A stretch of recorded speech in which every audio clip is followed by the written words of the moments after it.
Hooks uncle ने बताया कि सब में जब भी स्ट्रेस होती है वो स्ट्रेन के प्रोपोर्शनल होती है, जितना ज्यादा स्ट्रेन आएगा उतना ज्यादा स्ट्रेस आएगा। मुझे नहीं पता कौन हुक्स होता है, मैं तो सिर्फ अपना रास्ता फॉलो करूंगा। पढ़ा I'm a rider।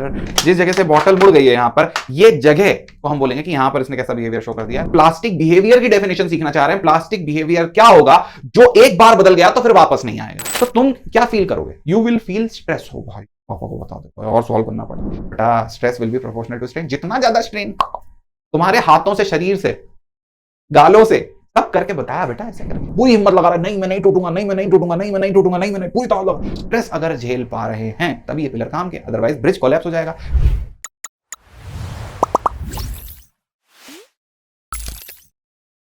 Hello hello जनता, कैसे हैं आप लोग? क्या हाल चाल? दिस इज मी अनुपम उपाध्याय। आज हम शुरू करने वाले हैं आपका बेहतरीन सा चैप्टर जिसका नाम है मैकेनिकल प्रॉपर्टीज ऑफ सॉलिड। अब ये चैप्टर की जरूरत क्यों पड़ी? क्योंकि आज तक आपको हर बार कोई भी इंसान हमेशा ऐसे बोलता था कि यार एक ऑब्जेक्ट है, इस पे इधर से दोनों तरफ से जब फोर्स लगाया जा रहा है, इसके ऊपर नेट फोर्स 0 है, कुछ भी नहीं होगा। तो भैया पर ज्यादा जोर से अगर इसे ऐसे दबा दिया जाए, दोनों तरफ से फोर्स लगा के, जब नेट फोर्स 0 है, इधर से ऐसे दबा रहे हैं, नेट फोर्स 0 है, क्या होगा? है ना? पैसों का नुकसान भाई, ये टूट जाएगा ना, क्लियर है। और अगर इसे खींचेंगे तो भी यही होगा। अगर दोनों तरफ से फोर्स 0 है, जितने फोर्स इधर खींचा जा रहा है उतना ही फोर्स इधर खींचा जा रहा है, बहुत तेज खींच लिया जाएगा तो क्या होगा? यहां पर अगेन फोर्स क्या हो जाएगा? 0, लेकिन नुकसान हो जाएगा क्योंकि इसके अंदर कुछ तो हो रहा है। तो मटेरियल के अंदर क्या हरकतें होती हैं, क्या उस मटेरियल की प्रॉपर्टी होती है, क्या उस मैटर की प्रॉपर्टी होती है, स्पेशली सॉलिड्स के अंदर, वो हम इस लेक्चर में देखने वाले हैं। हम देखेंगे कि किस तरह से एक मटेरियल अपने अंदर काम करता है या मटेरियल के अंदर किस तरह से काम होता है। क्या होता है प्लास्टिक बिहेवियर, क्या होता है इलास्टिक बिहेवियर। जगह जगह आपने प्लास्टिक, इलास्टिक सुना होगा। वो चीजें होती क्या है वो आज हम देखने वाले हैं। चलो भैया शुरू करते हैं। आपको चैनल को सब्सक्राइब जरूर कर लेना है बेटा। अगर आपकी एक बुक पूरी कंप्लीट हो चुकी है, प्रॉपर सभी के आपके पास वीडियोस, आपको प्रॉपर सभी की एक एक घंटे वाले सीरीज भी मिल चुके हैं। अब ये वाली जो नई सीरीज मिल रही है, इसमें भी आपको सभी के वीडियोस मिलेंगे और सभी के एक एक घंटे वाली सीरीज मिलेगी। काफी कॉम्पैक्ट तरह से, वेल रिटन नोट्स से बताया जा रहा है। ऐसे वीडियोस आप मिस नहीं करना चाहते तो जरूर से हमारा ये वाला सेशन सब्सक्राइब कर लीजिए। स्पेशली इस वीडियो पर ही सब्सक्राइब अभी के अभी कर दीजिए, क्योंकि बेटा ये चीज हमें बहुत मोटिवेट करती है कि आपको इतना पसंद आया, आपने पूरा वीडियो देखा, तो आपका प्यार आपको सब्सक्राइब करने पे मजबूर कर गया। ठीक है, तो अगर वीडियो बहुत अच्छा लग रहा है तो प्लीज डेफिनेटली सब्सक्राइब करिए। चलिए आगे देखते हैं भाई। हमारे पास जो टर्म है पार्ट 1 और पार्ट 2, दो तरह के पार्ट्स में पूरा चैप्टर डिवाइड है। बहुत छोटा सा चैप्टर है। पहला पार्ट जो है वो टर्म्स, हम उसको शुरू करते हैं। पहले पार्ट्स के अंदर जो हमारे पास अलग अलग चीज है उसमें है इंट्रोडक्शन। सबसे पहले introduction, stress strain Hooke's law, stress strain curve and modulus of elasticity. ये बेसिकली ये 5 चीजें हम सीखेंगे टर्म्स के अंदर, जिससे आपको काफी फायदा हो जाएगा। आपको चैप्टर पूरा लगभग समझ में ही आ जाएगा। मैं तो बोलूंगा सिर्फ ये 5 चीजें ही हैं इस चैप्टर के अंदर समझने की। क्लियर? चलो आगे बढ़ते हैं। आगे बढ़ के सबसे पहले देखेंगे कि भैया इलास्टिक बिहेवियर क्या होता है। तो कोई भी चीज जिसे हमने ऐसे खींचा, जैसे हमारी स्किन इलास्टिक है, मैंने देखो स्किन को ऐसे खींचा और छोड़ दिया, क्या स्किन वहीं चले गई? मेरी स्किन को ऐसे खींचा तो थोड़ा, अभी तक देखो यहाँ पे नॉर्मल था, मैंने खींचा तो थोड़ा लंबा आया, फिर छोड़ दिया, वापस वहीं चला गया। तो this is known as elastic behaviour. Clear? तो जब भी हम किसी चीज को खींच रहे हैं और छोड़ रहे हैं, तो ये वाला जैसे करके छोड़ दिया, ये वाली चीज कैसा बिहेव कर रही है? इलास्टिक बिहेव कर रही है। तो किसी चीज को खींचते हैं, छोड़ देते हैं, वो वही नॉर्मल जैसा उसका शेप था वैसे ही चली जाती है। हम उस बिहेवियर को इलास्टिक बिहेवियर ऑफ सॉलिड्स बोलते हैं। ठीक हो भैया? तो फिर प्लास्टिक बिहेवियर क्या हुआ? और कौन कौन करता है वैसे इलास्टिक बिहेवियर? प्लास्टिक में बता रहा हूं और कौन कौन इलास्टिक बिहेवियर करता है। जैसे स्प्रिंग, रबर को खींचा और छोड़ा तो इलास्टिक बिहेवियर करती है। क्लियर है? स्टील को ऐसे मोड़ते हैं, ऐसे ऐसे ऐसे ऐसे स्टील करता है, ऐसे मुड़ा वापस ऐसे हो गया, ऐसे मुड़ा वापस ऐसे हो गया। This is known as which behaviour? Elastic behaviour of steel. तो बहुत सारे मेटल भी इलास्टिक बिहेवियर करते हैं। जैसे पेपर होता है, जिससे अपन इस तरह से हवा करने की कोशिश करते हैं कभी कभी, तो वो भी ऐसे ऐसे मुड़ता है और वापस अपने नॉर्मल लेंथ पे आ जाता है। This is also known as elastic behaviour. Okay, but ठीक भैया प्लास्टिक बिहेवियर क्या होता है? तो प्लास्टिक बिहेवियर वो होता है जब एक बार डिफॉर्म कर दिया, अब वो सही रास्ते पर नहीं आ रहा। आपने किसी चीज को एक बार मोड़ा, अब आपने किसी चीज को एक बार इस तरह से मोड़ा और ऐसे करके वापस सीधा कर दिया, एक बार मोड़ा और ऐसे करके वापस सीधा कर दिया, तो आपको खुद सीधा करना पड़ रहा है, समझ रहे हो? तो ये चीज ऐसे मुड़ गई और फिर वापस यहां पर नहीं जा रही। क्लियर? जैसे आपके पास कोई प्लास्टिक है, जैसे आपके पास एक रबर है, स्प्रिंग है, उसको आपने बहुत ही तेज खींच दिया और जैसे ही छोड़ा तो वो जा ही नहीं रही। हुआ है, बहुत बार ऐसा हुआ होगा, स्पेशली वो टिक टिक वाले जो पेन आते हैं, उस पेन के अंदर एक स्प्रिंग आती है, स्प्रिंग को ऐसे दबाते हैं तो वापस शेप में आ जाती है, पर बहुत तेज खींच देते हैं तो फिर वो ऐसे ऐसे ही पड़ी रहती है बेचारी स्प्रिंग, कहीं जा ही नहीं पाती। तो वो कौन सा बिहेवियर शो कर रही है? Plastic behaviour. स्पेशली जैसे अगर हम प्लास्टिक की बकेट होती है, तो प्लास्टिक की बकेट को ऐसे दबाते हैं, इस तरह से दबाते हैं और छोड़ते हैं तो वापस शेप में आ जाती है, दबाते हैं और छोड़ते हैं तो वापस शेप में आ जाती है, पर बहुत तेज दबा दिया प्लास्टिक की बकेट पे, तो उस बकेट के अंदर बीच में एक सफेद कलर की, ब्राइट कलर की एक लाइन बन जाती है, मतलब कि यहां से मुड़ चुकी है, डेंट टाइप बन जाता है। वो डेंट उसका प्लास्टिक बिहेवियर है। जब प्लास्टिक की बकेट को भी हम दबा रहे हैं, मैं एक बार एग्जांपल लेकर के तुम्हें बताता हूं कि हमारे पास सपोज इस तरह की एक बॉटल है, ये बॉटल को जब मैं दबा रहा हूं, इस तरह से दबा रहा हूं, ऐसे ऐसे ऐसे ऐसे ऐसे ऐसे करके दबा रहा हूं, तो ये कुछ भी नहीं हो रहा है, इसमें एकदम नॉर्मल ये रह रही है। पर अगर मैंने इस बॉटल को ऐसे कर दिया तो यहां पर देखो, इस जगह पर से अब ये मुड़ चुकी है।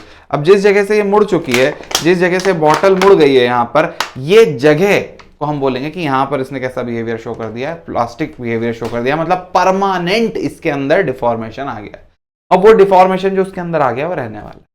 इतनी बात आपको काफी अच्छे से समझ में आ गई। इलास्टिक बिहेवियर समझ में आ गया, प्लास्टिक बिहेवियर समझ में आ गया। तो इलास्टिक मतलब खींचा और वापस वहीं आ गया, कोई फर्क नहीं पड़ा, I'm a rider, ठीक है। उसके बाद अगर प्लास्टिक बिहेवियर की बात करी तो उसके अंदर जब भी हमने डिस्टर्ब करा, परमानेंट डिफॉर्मेशन आ गया, तो that is going to be what? Plastic behaviour of solid. तो देखो यहां पर ये मिट्टी वाला काम जो कर रहे हैं, ये मिट्टी वाला जो बर्तन होता है, अगर इसको एक बार अपन थोड़ा सा कर देते हैं तो टेढ़ा हो जाता है और टेढ़ा ही रहता है। तो दैट शोज प्लास्टिक बिहेवियर। भले वो मिट्टी है पर बिहेवियर उसका क्या है? प्लास्टिक। ये नहीं सोचना चाहिए प्लास्टिक तो प्लास्टिक होगा, इलास्टिक तो इलास्टिक होगा। स्टील भी तो इलास्टिक है, स्टील तो मेटल है, वो भी तो इलास्टिक बिहेवियर शो कर रहा है। तो it is not about plastic नाम और वो हमारी डे टू डे लैंग्वेज में बहुत सारी चीजें होती है, पर हम प्लास्टिक बिहेवियर की डेफिनेशन सीखना चाह रहे हैं। प्लास्टिक बिहेवियर क्या होगा जो एक बार बदल गया तो फिर वापस नहीं आएगा। इलास्टिक बिहेवियर क्या होगा जो एक बार थोड़ा सा बदला तो वापस उसी शेप में आ जाएगा। That is elastic behaviour, that is plastic behaviour. Sorted है, हर किसी को सॉर्टेड है। चलो आगे बढ़ते हैं भैया। इसके बाद क्या इन चीजों का बहुत ज्यादा यूज होता है? हाँ, इन चीजों का हद से ज्यादा यूज होता है कंस्ट्रक्शन में। देखते हैं इनका क्या एप्लीकेशंस बहुत जगह पर होते हैं। तो क्या? हाँ, इनके एप्लीकेशंस बहुत जगह पर होते हैं। जैसे आप स्टेशंस पे जाएंगे तो स्टेशंस के ऊपर या फिर मेट्रो स्टेशंस के ऊपर, ब्रिजेस के ऊपर इस तरह का ये कॉलम, इस तरह की बीम्स यूज होती हैं। इनके अंदर होता क्या है, ये बनते कैसे हैं? तो बेटा एक तो ये बनते कंक्रीट से, ठीक है। पर कंक्रीट को अगर आप ऐसे करके देखेंगे ना, कंक्रीट को अगर आप ऐसे मोड़ के देखेंगे तो टूट जाएगा। कंक्रीट को ऐसे मोड़ते हैं कभी भी, तो जैसे कंक्रीट का एक पत्थर है, स्टोन है कच्चा सा, उसे ऐसे मोड़ते हैं तो वो टूट जाता है। तो ये तो इलास्टिक बिहेवियर शो ही नहीं कर रहा, ये तो ऐसे ही मोड़ा टूट ही गया। प्लास्टिक बिहेवियर ही शो कर रहा है, सीधा ब्रिटल जैसा शो कर रहा है। पर ब्रिज क्यों नहीं टूटता? क्योंकि उसके अंदर जब हम मेटल डालते हैं, एक सरिया डालते हैं, आरसीसी बोलते हैं, रेनफोर्स कंक्रीट, जो इसके अंदर रेनफोर्स सीमेंट कंक्रीट इस तरह से करते हैं, तो उसको रेनफोर्स कर देते हैं। किस चीज से? स्टील से, मेटल से। तो जो स्टील होती है वो पूरी एकदम क्या होती है? फ्लेक्सिबल होती है। स्पीड जो स्टील होती है बहुत मस्त तरह से फ्लेक्सिबल होती है, वो काफी अच्छे से ऊपर नीचे ऊपर नीचे ऊपर नीचे ऐसे फ्लेक्सिबल होती रहे, हो सकती है। उसके अगल बगल हम क्या लगा देते हैं? कंक्रीट लगा देते हैं। अब हम उस आरसीसी पर, उस स्टील के ऊपर कंक्रीट जब लगाते हैं तो जब गाड़ी चल के जाती है तो गाड़ी को बिल्कुल भी जर्क और इस तरह से ब्रिटल फील नहीं होता, वो फटता नहीं है। तो आप जब भी देखेंगे ब्रिज पे हल्का सा, जब भी गाड़ी जाती है तो एक हल्का सा ब्रिज हिलता है। आप खड़े हैं ब्रिज पे और बहुत बड़ा ट्रक निकल के गया तो ब्रिज थोड़ा सा ऐसे इलास्टिक टाइप बिहेव करेगा। वो इलास्टिक बिहेवियर क्यों शो कर रहा है ब्रिज? क्योंकि उसके अंदर स्टील है। कंक्रीट की वजह से शो नहीं कर रहा, स्टील होने की वजह से वो इलास्टिक बिहेवियर शो कर रहा है। समझ में आया आपको? काफी अच्छे से ये बात अंडरस्टैंड हो गई कि भैया यही चीजें होती हैं, छोटी बड़ी चीजें, इलास्टिक प्लास्टिक बिहेवियर, जो बड़े बड़े प्रोजेक्ट्स में काम आती हैं। चलो आगे बढ़ते हैं भाई। इसके बाद अगर हमसे पूछा गया, if a body undergoes permanent deformation it is. जल्दी से कमेंट करके बता दो, तुमको यही सिखाया है मैंने और उसी पे सवाल पूछ लिया। If a body undergoes permanent deformation it is plastic. Yes, चले आगे बढ़े। ओके अब यहां देखो, अगर स्टील के, अगर हम किसी भी एक एटम के अंदर के स्ट्रक्चर को देखना चाहें, एक एटम के अंदर का नहीं, सॉलिड के अंदर का स्ट्रक्चर देखना चाहें, तो एटम कैसे रखे हुए हैं, कोई भी सॉलिड होता है या फिर कोई भी इलास्टिक सॉलिड होता है, तो हम उसके एटम के अंदर का स्ट्रक्चर देखना चाहें तो कैसे होगा। देखो यहां पर ये सारे के सारे एटम्स इस तरह से लगे हुए हैं और हर एटम के बीच का बॉन्ड ऐसे स्प्रिंग के जैसा लगा हुआ है। तुम खुद इमेजिन करो कि ये बैठा हुआ है, इसको जैसा भी तुम खींचोगे तो ये पूरा की पूरा खिंचाएगा क्योंकि स्प्रिंग लगे हुए हैं बहुत सारे। अब जैसे ही तुम इसको एक तरफ से तुमने यहां से पकड़ा और यहां से पकड़ के तुमने इसको खींचने की कोशिश करी कि मैं ऐसे खींचूंगा, तो ये पूरा की पूरा ऐसे करके खिंचाएगा, तो ये पूरा की पूरा बाहर आएगा। अच्छा तुम सोचोगे मैं इसको फोर्स लगाऊंगा अंदर की तरफ तो कंप्रेस होगा, तो हाँ ये अंदर की तरफ भी जाएगा, तो खींचोगे तो बाहर आएगा, दबाओगे तो ये अंदर की तरफ भी जाएगा। आई थिंक आपको ये चीज थोड़ी फील हो रही होगी कि यार चिकू भैया एकदम सही बात है, ये स्प्रिंग चारों तरफ लगी हुई है तो उसको दबाएंगे तो दबेगा, खींचेंगे तो खिंचाएगा। यस एग्जैक्टली ऐसा ही होता है एटम का स्ट्रक्चर। अंडरस्टैंडिंग के लिए आप बिल्कुल ऐसे समझ सकते हैं, बिल्कुल ऐसे समझ सकते हैं। ओके तो अगर इस तरह से एटम का स्ट्रक्चर है, मतलब एटम का नहीं, किसी भी मटेरियल का, किसी भी ऑब्जेक्ट का अंदर से स्ट्रक्चर इस तरह से है, उसके एटम्स इस तरह से अरेंजमेंट है, तो अगर मैं इस ऑब्जेक्ट को दबाऊं, बहुत तेज घूंसा मार दूं, तो क्या एकदम अंदर पिचक जाएगा? बिल्कुल पिचक जाएगा। मतलब क्या होगा कि बहुत तेज घूंसा मारो तो सारे के सारे स्प्रिंग दब जाएंगे, परमानेंटली डिफॉर्म हो जाएंगे, तो डब्बा भी परमानेंटली डिफॉर्म हो जाएगा। पर हल्का सा दबाया और छोड़ा तो ये वापस आ जाएगा। जैसे बॉटल को हल्का सा दबाया और छोड़ा तो ये स्प्रिंग अंदर जाएंगे और वापस आ जाएंगे, ऐसे अंदर जाएंगे और वापस आ जाएंगे। समझ में आ गई क्या बात? क्लियर है, सॉर्टेड है? ओके तो अब यही सब बातों को देखते हुए एक साइंटिस्ट ने इस चीज के ऊपर पढ़ाई शुरू करी कि मैं बताऊंगा ये काम कैसे कर। उन साइंटिस्ट का नाम था Robert Hooke. Okay hook, Robert Hooke. अब वो रॉबर्ट हुक ने जब पढ़ाई शुरू करी तो उन्हें क्या पता चला, उन्हें काफी तरह की चीजें पता चली कि हर मटेरियल के अंदर कुछ ना कुछ इलास्टिसिटी होती है। उसकी इलास्टिसिटी को आप चेंज भी कर सकते हैं। कैसे चेंज कर सकते हैं? क्वेश्चन के माध्यम से हम देखते हैं। विच of the following affect the elasticity of a substance. तो कौन सी चीजें हो सकती हैं जो एक मेटल की या एक मटेरियल की इलास्टिसिटी को इफेक्ट कर सकती हैं? वो है हैमरिंग। उसको खूब ठोक रहे हैं तो उसकी इलास्टिसिटी इफेक्ट होगी। हाँ ये स्प्रिंग खराब हो जाएंगी ना। पूरा इमेजिन करो, change in temperature, temperature change कर दिया तो भी स्प्रिंग पे इफेक्ट आएगा, बिल्कुल 100%। इंप्योरिटी ऑफ सब्सटेंस, कच्ची स्प्रिंग लगा दी, मतलब थोड़ा उतनी सॉलिड स्प्रिंग नहीं है, तो ये तीनों तरह की चीजों से इफेक्ट होगा। मतलब all of these will affect the elasticity of material. Yes clear है? Which of the following is most plastic in nature. कौन सा सबसे ज्यादा, sorry most elastic in nature, कौन सबसे इलास्टिक होगा? इमेजिन करो प्लास्टिक, रबर, वुड, सबसे ज्यादा इलास्टिक कौन है?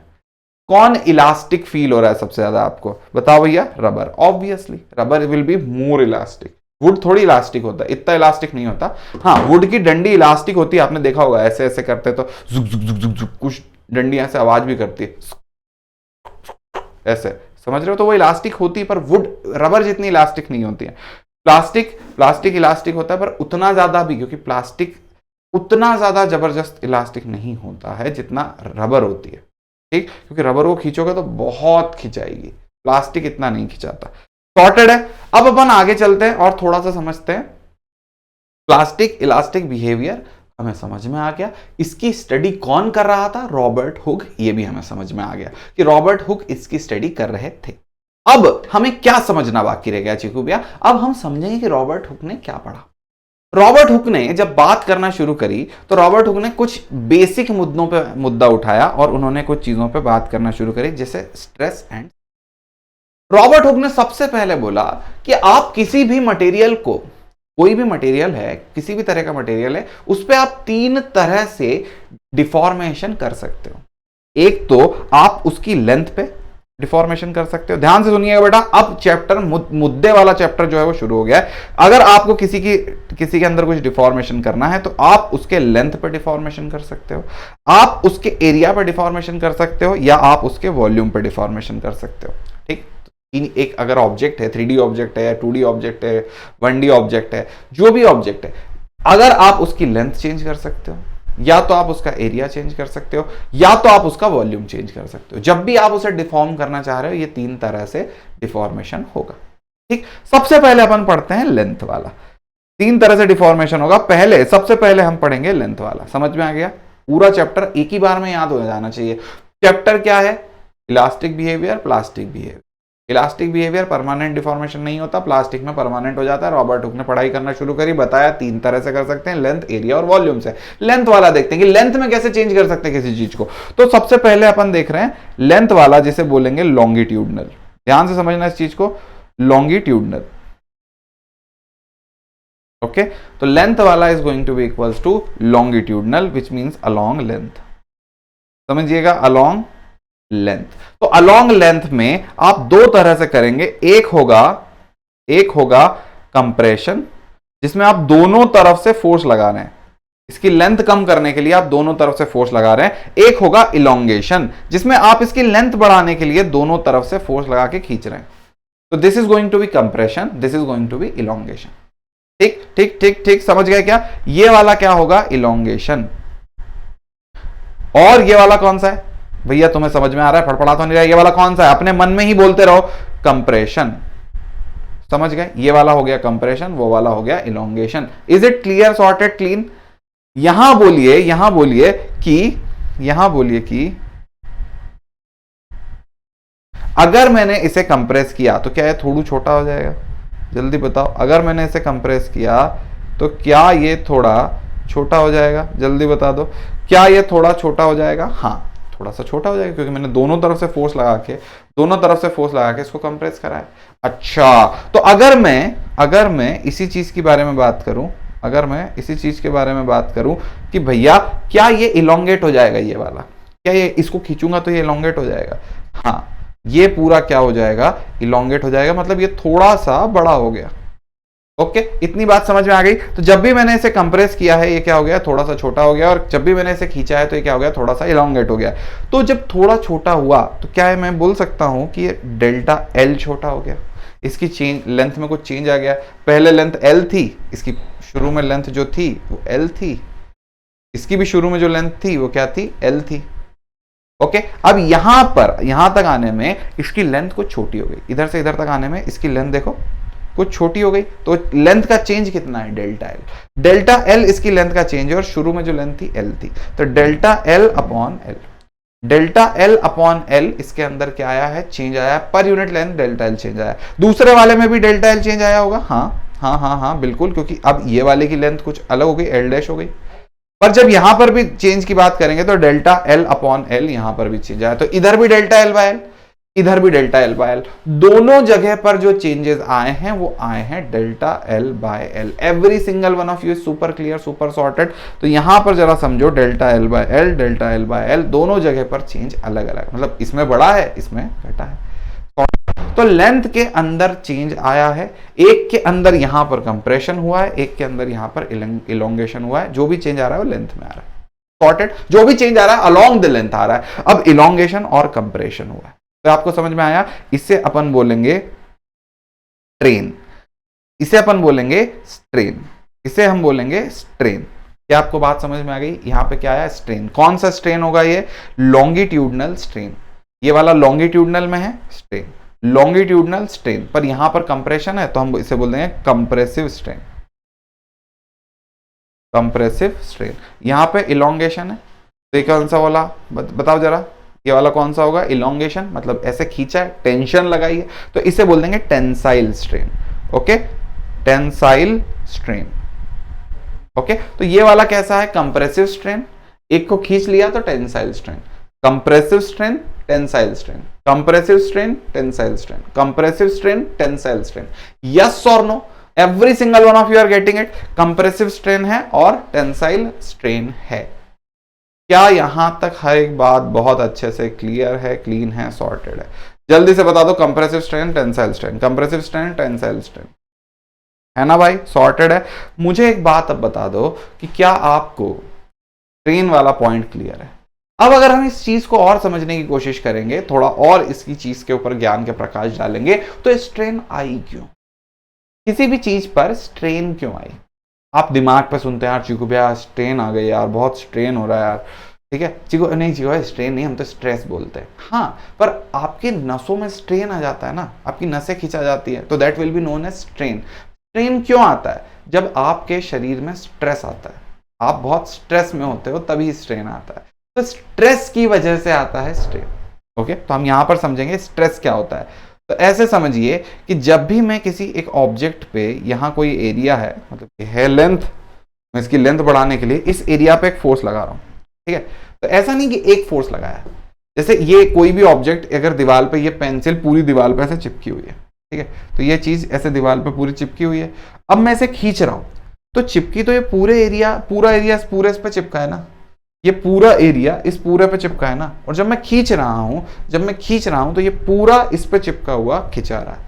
तो फोर्स एक पॉइंट पे लग रहा है नहीं, इस पूरे के पूरे एरिया पे फोर्स लग रहा है, इस पूरे के पूरे एरिया पे फोर्स लग रहा है। क्या ये बात आपको समझ में आ गई? पूरे के पूरे एरिया पे फोर्स लग रहा है, क्या ये बात आप बहुत अच्छे से समझ गए? तो पूरे एरिया पे जब फोर्स लगता है, एफ फोर्स लग रहा है पर पूरे एरिया पे लग रहा है, तो वहां पर हम प्रेशर की बात करते हैं, और इस केस में हम किस चीज की बात करेंगे? स्ट्रेस की बात करेंगे। सॉर्टेड है। इस केस में हम किस चीज की बात करेंगे? स्ट्रेस की बात करेंगे। तो यहां पर जब पूरे एरिया पे फोर्स लग रहा है, ठीक, तो बाहर की तरफ यहां देखो, इधर क्या लगेगा? फोर्स लगेगा। अच्छा, तो जब मैं किसी चीज को पूरे एरिया पे फोर्स लगा के खींच रहा हूं, तो अंदर क्या फील होगा? अंदर भी इसे फोर्स फील होगा ना। तो अंदर वाला फोर्स, जितना फोर्स बाहर होगा उतना ही फोर्स अंदर भी फील होगा, क्योंकि एक एक्शन रिएक्शन पे है। तो जितना मैंने यहां लगाया उतना ही फोर्स अंदर फील हो रहा है। ये अंदर वाला फोर्स अपॉन एरिया हमें क्या देगा? स्ट्रेस। अब आप समझिए, यहां पे अंदर वाला force upon area is going to give us stress. समझे? तो बाहर से एक फोर्स आया। चिकू भैया थोड़ा सा कंफ्यूजिंग हो गया है यार ये वाला, मैं बताता हूं। ऐसे समझो, ये मेरा हाथ है, इस हाथ पे मैं पूरे हाथ से फोर्स लगा रहा हूं। क्या मैं एक पॉइंट पे फोर्स लगा रहा हूं? नहीं, मैं पूरे हाथ से पूरे हाथ पे फोर्स लगा रहा हूं। एक आप खुद समझ सकते हो, ये मेरा हाथ है, इस पूरे पाम से मैं इतनी जगह पर फोर्स लगा रहा हूं, या इस फिस्ट पे, पूरे फिस्ट पे ऐसे फोर्स लगा रहा हूं। तो क्या एक पॉइंट पे फोर्स लगा रहा हूं? नहीं, जो मैं फोर्स लगा रहा हूं इतने पूरी जगह से, वो इतनी पूरी एरिया पे आ रहा है। ठीक, तो जब फोर्स पूरे एरिया पे आ रहा है, तो it is not just force, it is giving pressure. समझ गए क्या भाई? तो ये क्या दे रहा है? ये हमें प्रेशर दे रहा है इस पूरे एरिया पे, इस पूरे फिस्ट पे। आया क्लियर? तो जब तुम खुद लगाओ, मेरे साथ बैठो, तुम ये लगाओ, तुम्हारे पास अभी दोनों हाथ वगैरह तो होंगे, चाहे जो भी बॉडी पार्ट पे तुम गाल पे लगाना चाहते हो ऐसे लगाओ, इस तरह से ऐसे करके फोर्स लगाएं हाथ से इस फिस्ट के ऊपर। तो क्या होगा? आपने हाथ से फिस्ट के ऊपर एक फोर्स लगाया, इस पूरी जगह पर तुम्हें एक प्रेशर फील होगा, यहां पर एक प्रेशर फील होगा। समझ रहे हैं? एक प्रेशर फील हो रहा है। अब ये प्रेशर जो फील हो रहा है, क्या आपके हाथ के अंदर, ध्यान से देखना, जब तुमने इसको बहुत तेज दबा लिया, फिर हटाया, तो यहां अभी भी कुछ कुछ फील हो रहा है। क्या हो रहा है कि ये थोड़ा सा दब गया था, अब अंदर से एक फोर्स लग रहा है, अंदर से कुछ हो रहा है और वो वापस नॉर्मल पे आ रहा है। मैंने इसे बहुत तेजी से दबाया, इसने कुछ प्रेशर फील करा मेरे हाथ में, और मैंने जैसे इसे छोड़ा, अंदर से कुछ फील हुआ और वो वापस एकदम जैसा नॉर्मल था वैसा हो गया। तो व्हाट वाज दैट? हम जब बाहर से एक फोर्स और एरिया लगा रहे हैं, मतलब हम बाहर से जब प्रेशर लगा रहे हैं, तो अंदर से भी कोई एक प्रेशर जैसी चीज बाहर की तरफ लग रही होगी, वो चीज स्ट्रेस है। तो बाहर से प्रेशर दिया जाता है, अंदर से स्ट्रेस होता है। मैं तुम्हें बोलूंगा कल तुम्हें 100 सवाल सॉल्व करके आने होमवर्क में, बाकायदा एक सवाल एक पेज से कम पे नहीं होना चाहिए। तो मैंने तुम्हारे ऊपर प्रेशर डाला, कल सॉल्व करके आना, पापा को बता दूंगा, सॉर्टेड है। तो तुम क्या फील करोगे? You will feel stress. हो भाई, पापा को बता दो और सॉल्व करना पड़ेगा। तो मैंने बाहर से प्रेशर दिया, अंदर से you will feel. Is it clear भाई? अंडरस्टैंडिंग आ रही है थोड़ी सी तुम्हारे को स्ट्रेस की? तो अंदर से जो प्रेशर के अपोजिट में अंदर से कोई चीज आती है, that is known as stress. अब stress is going to be what? Stress will be equals to force upon area. Are you understanding it? Stress is going to be equals to force upon area. Clear? तो यहां पर stress को कैसे बताया? Force upon area. ठीक, अब यहां देखो, दो तरह का स्ट्रेस हो सकता है। अगर हम खींच रहे हैं तो ये कैसा स्ट्रेस होगा? खींच रहे हैं तो ये कैसा स्ट्रेस होगा? जल्दी से बता दो यार। खींच रहे हैं तो कैसा? इलोंगेट कर रहे हैं, टेंसाइल, टेंशन देते हैं। किसी चीज को खींचना मतलब टेंशन। ठीक है, तो यहां पर टेंसाइल स्ट्रेस होगा, यहां पे टेंसाइल स्ट्रेस होगा। ठीक, तो ये वाला कैसा स्ट्रेस होगा? टेंसाइल स्ट्रेस होगा। इसके बाद टेंसाइल स्ट्रेस के बाद दूसरा एक और होगा, वो होगा कंप्रेसिव स्ट्रेस। Compressive stress. तो यहां पर कैसा होगा, ये टेंसाइल स्ट्रेस है, यहीं पे हमारे पास लगा दिया कंप्रेसिव स्ट्रेस, सॉर्टेड है। ये होगा F अपॉन ए स्ट्रेस, नॉर्मल टेंसाइल स्ट्रेस, ठीक है, स्ट्रेस को सिग्मा से भी डिनोट करते हैं, और यहां पर सिग्मा से F अपॉन ए कंप्रेसिव स्ट्रेस। कोई अंतर नहीं है, बस इसको कंप्रेसिव बोलेंगे, उसको टेंसाइल बोल देंगे, कोई डिफरेंस नहीं है। Yup, sorted, clean, clear. हमें स्ट्रेस समझ में आ गया, हमें स्ट्रेन समझ में आ गया। अब कौन आया इसके बाद, हुक अंकल आए। हुक अंकल ने बोला सिर्फ इतना ही नहीं है, एरिया पे भी तो होगा। तो फिर हमने पढ़ा कि भैया अगर देखो एक ऑब्जेक्ट है इस तरह से, पूरा 3D मस्त ऑब्जेक्ट है, ऐसे ऑब्जेक्ट रखा हुआ है इस तरह से, इस ऑब्जेक्ट पर यहां किसी ने पूरे एरिया पे फोर्स लगाया ऐसे,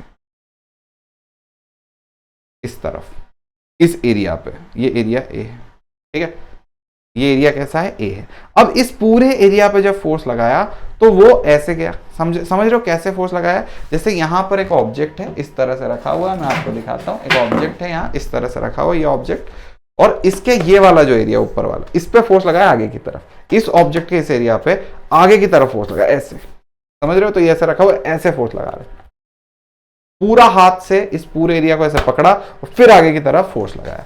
क्या इतनी बात समझ में आ गई, पूरा आगे की तरफ फोर्स लगाया। अब इसकी वजह से मुझे क्या मिला, इसकी वजह से मुझे मिला, इसकी वजह से मुझे मिला स्ट्रेस।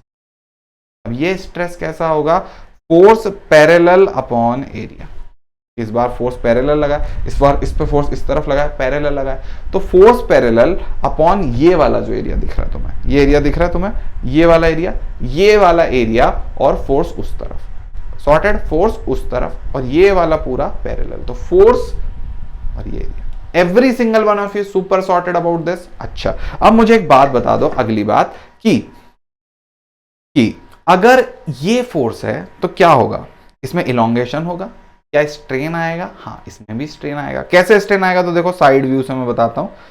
सपोज अभी ये शुरू में यहां पर है, शुरू में ये यहां पर है, थोड़ी देर बाद क्या हुआ, थोड़ी देर बाद क्या हुआ, ये इस तरह से टेढ़ा हो गया,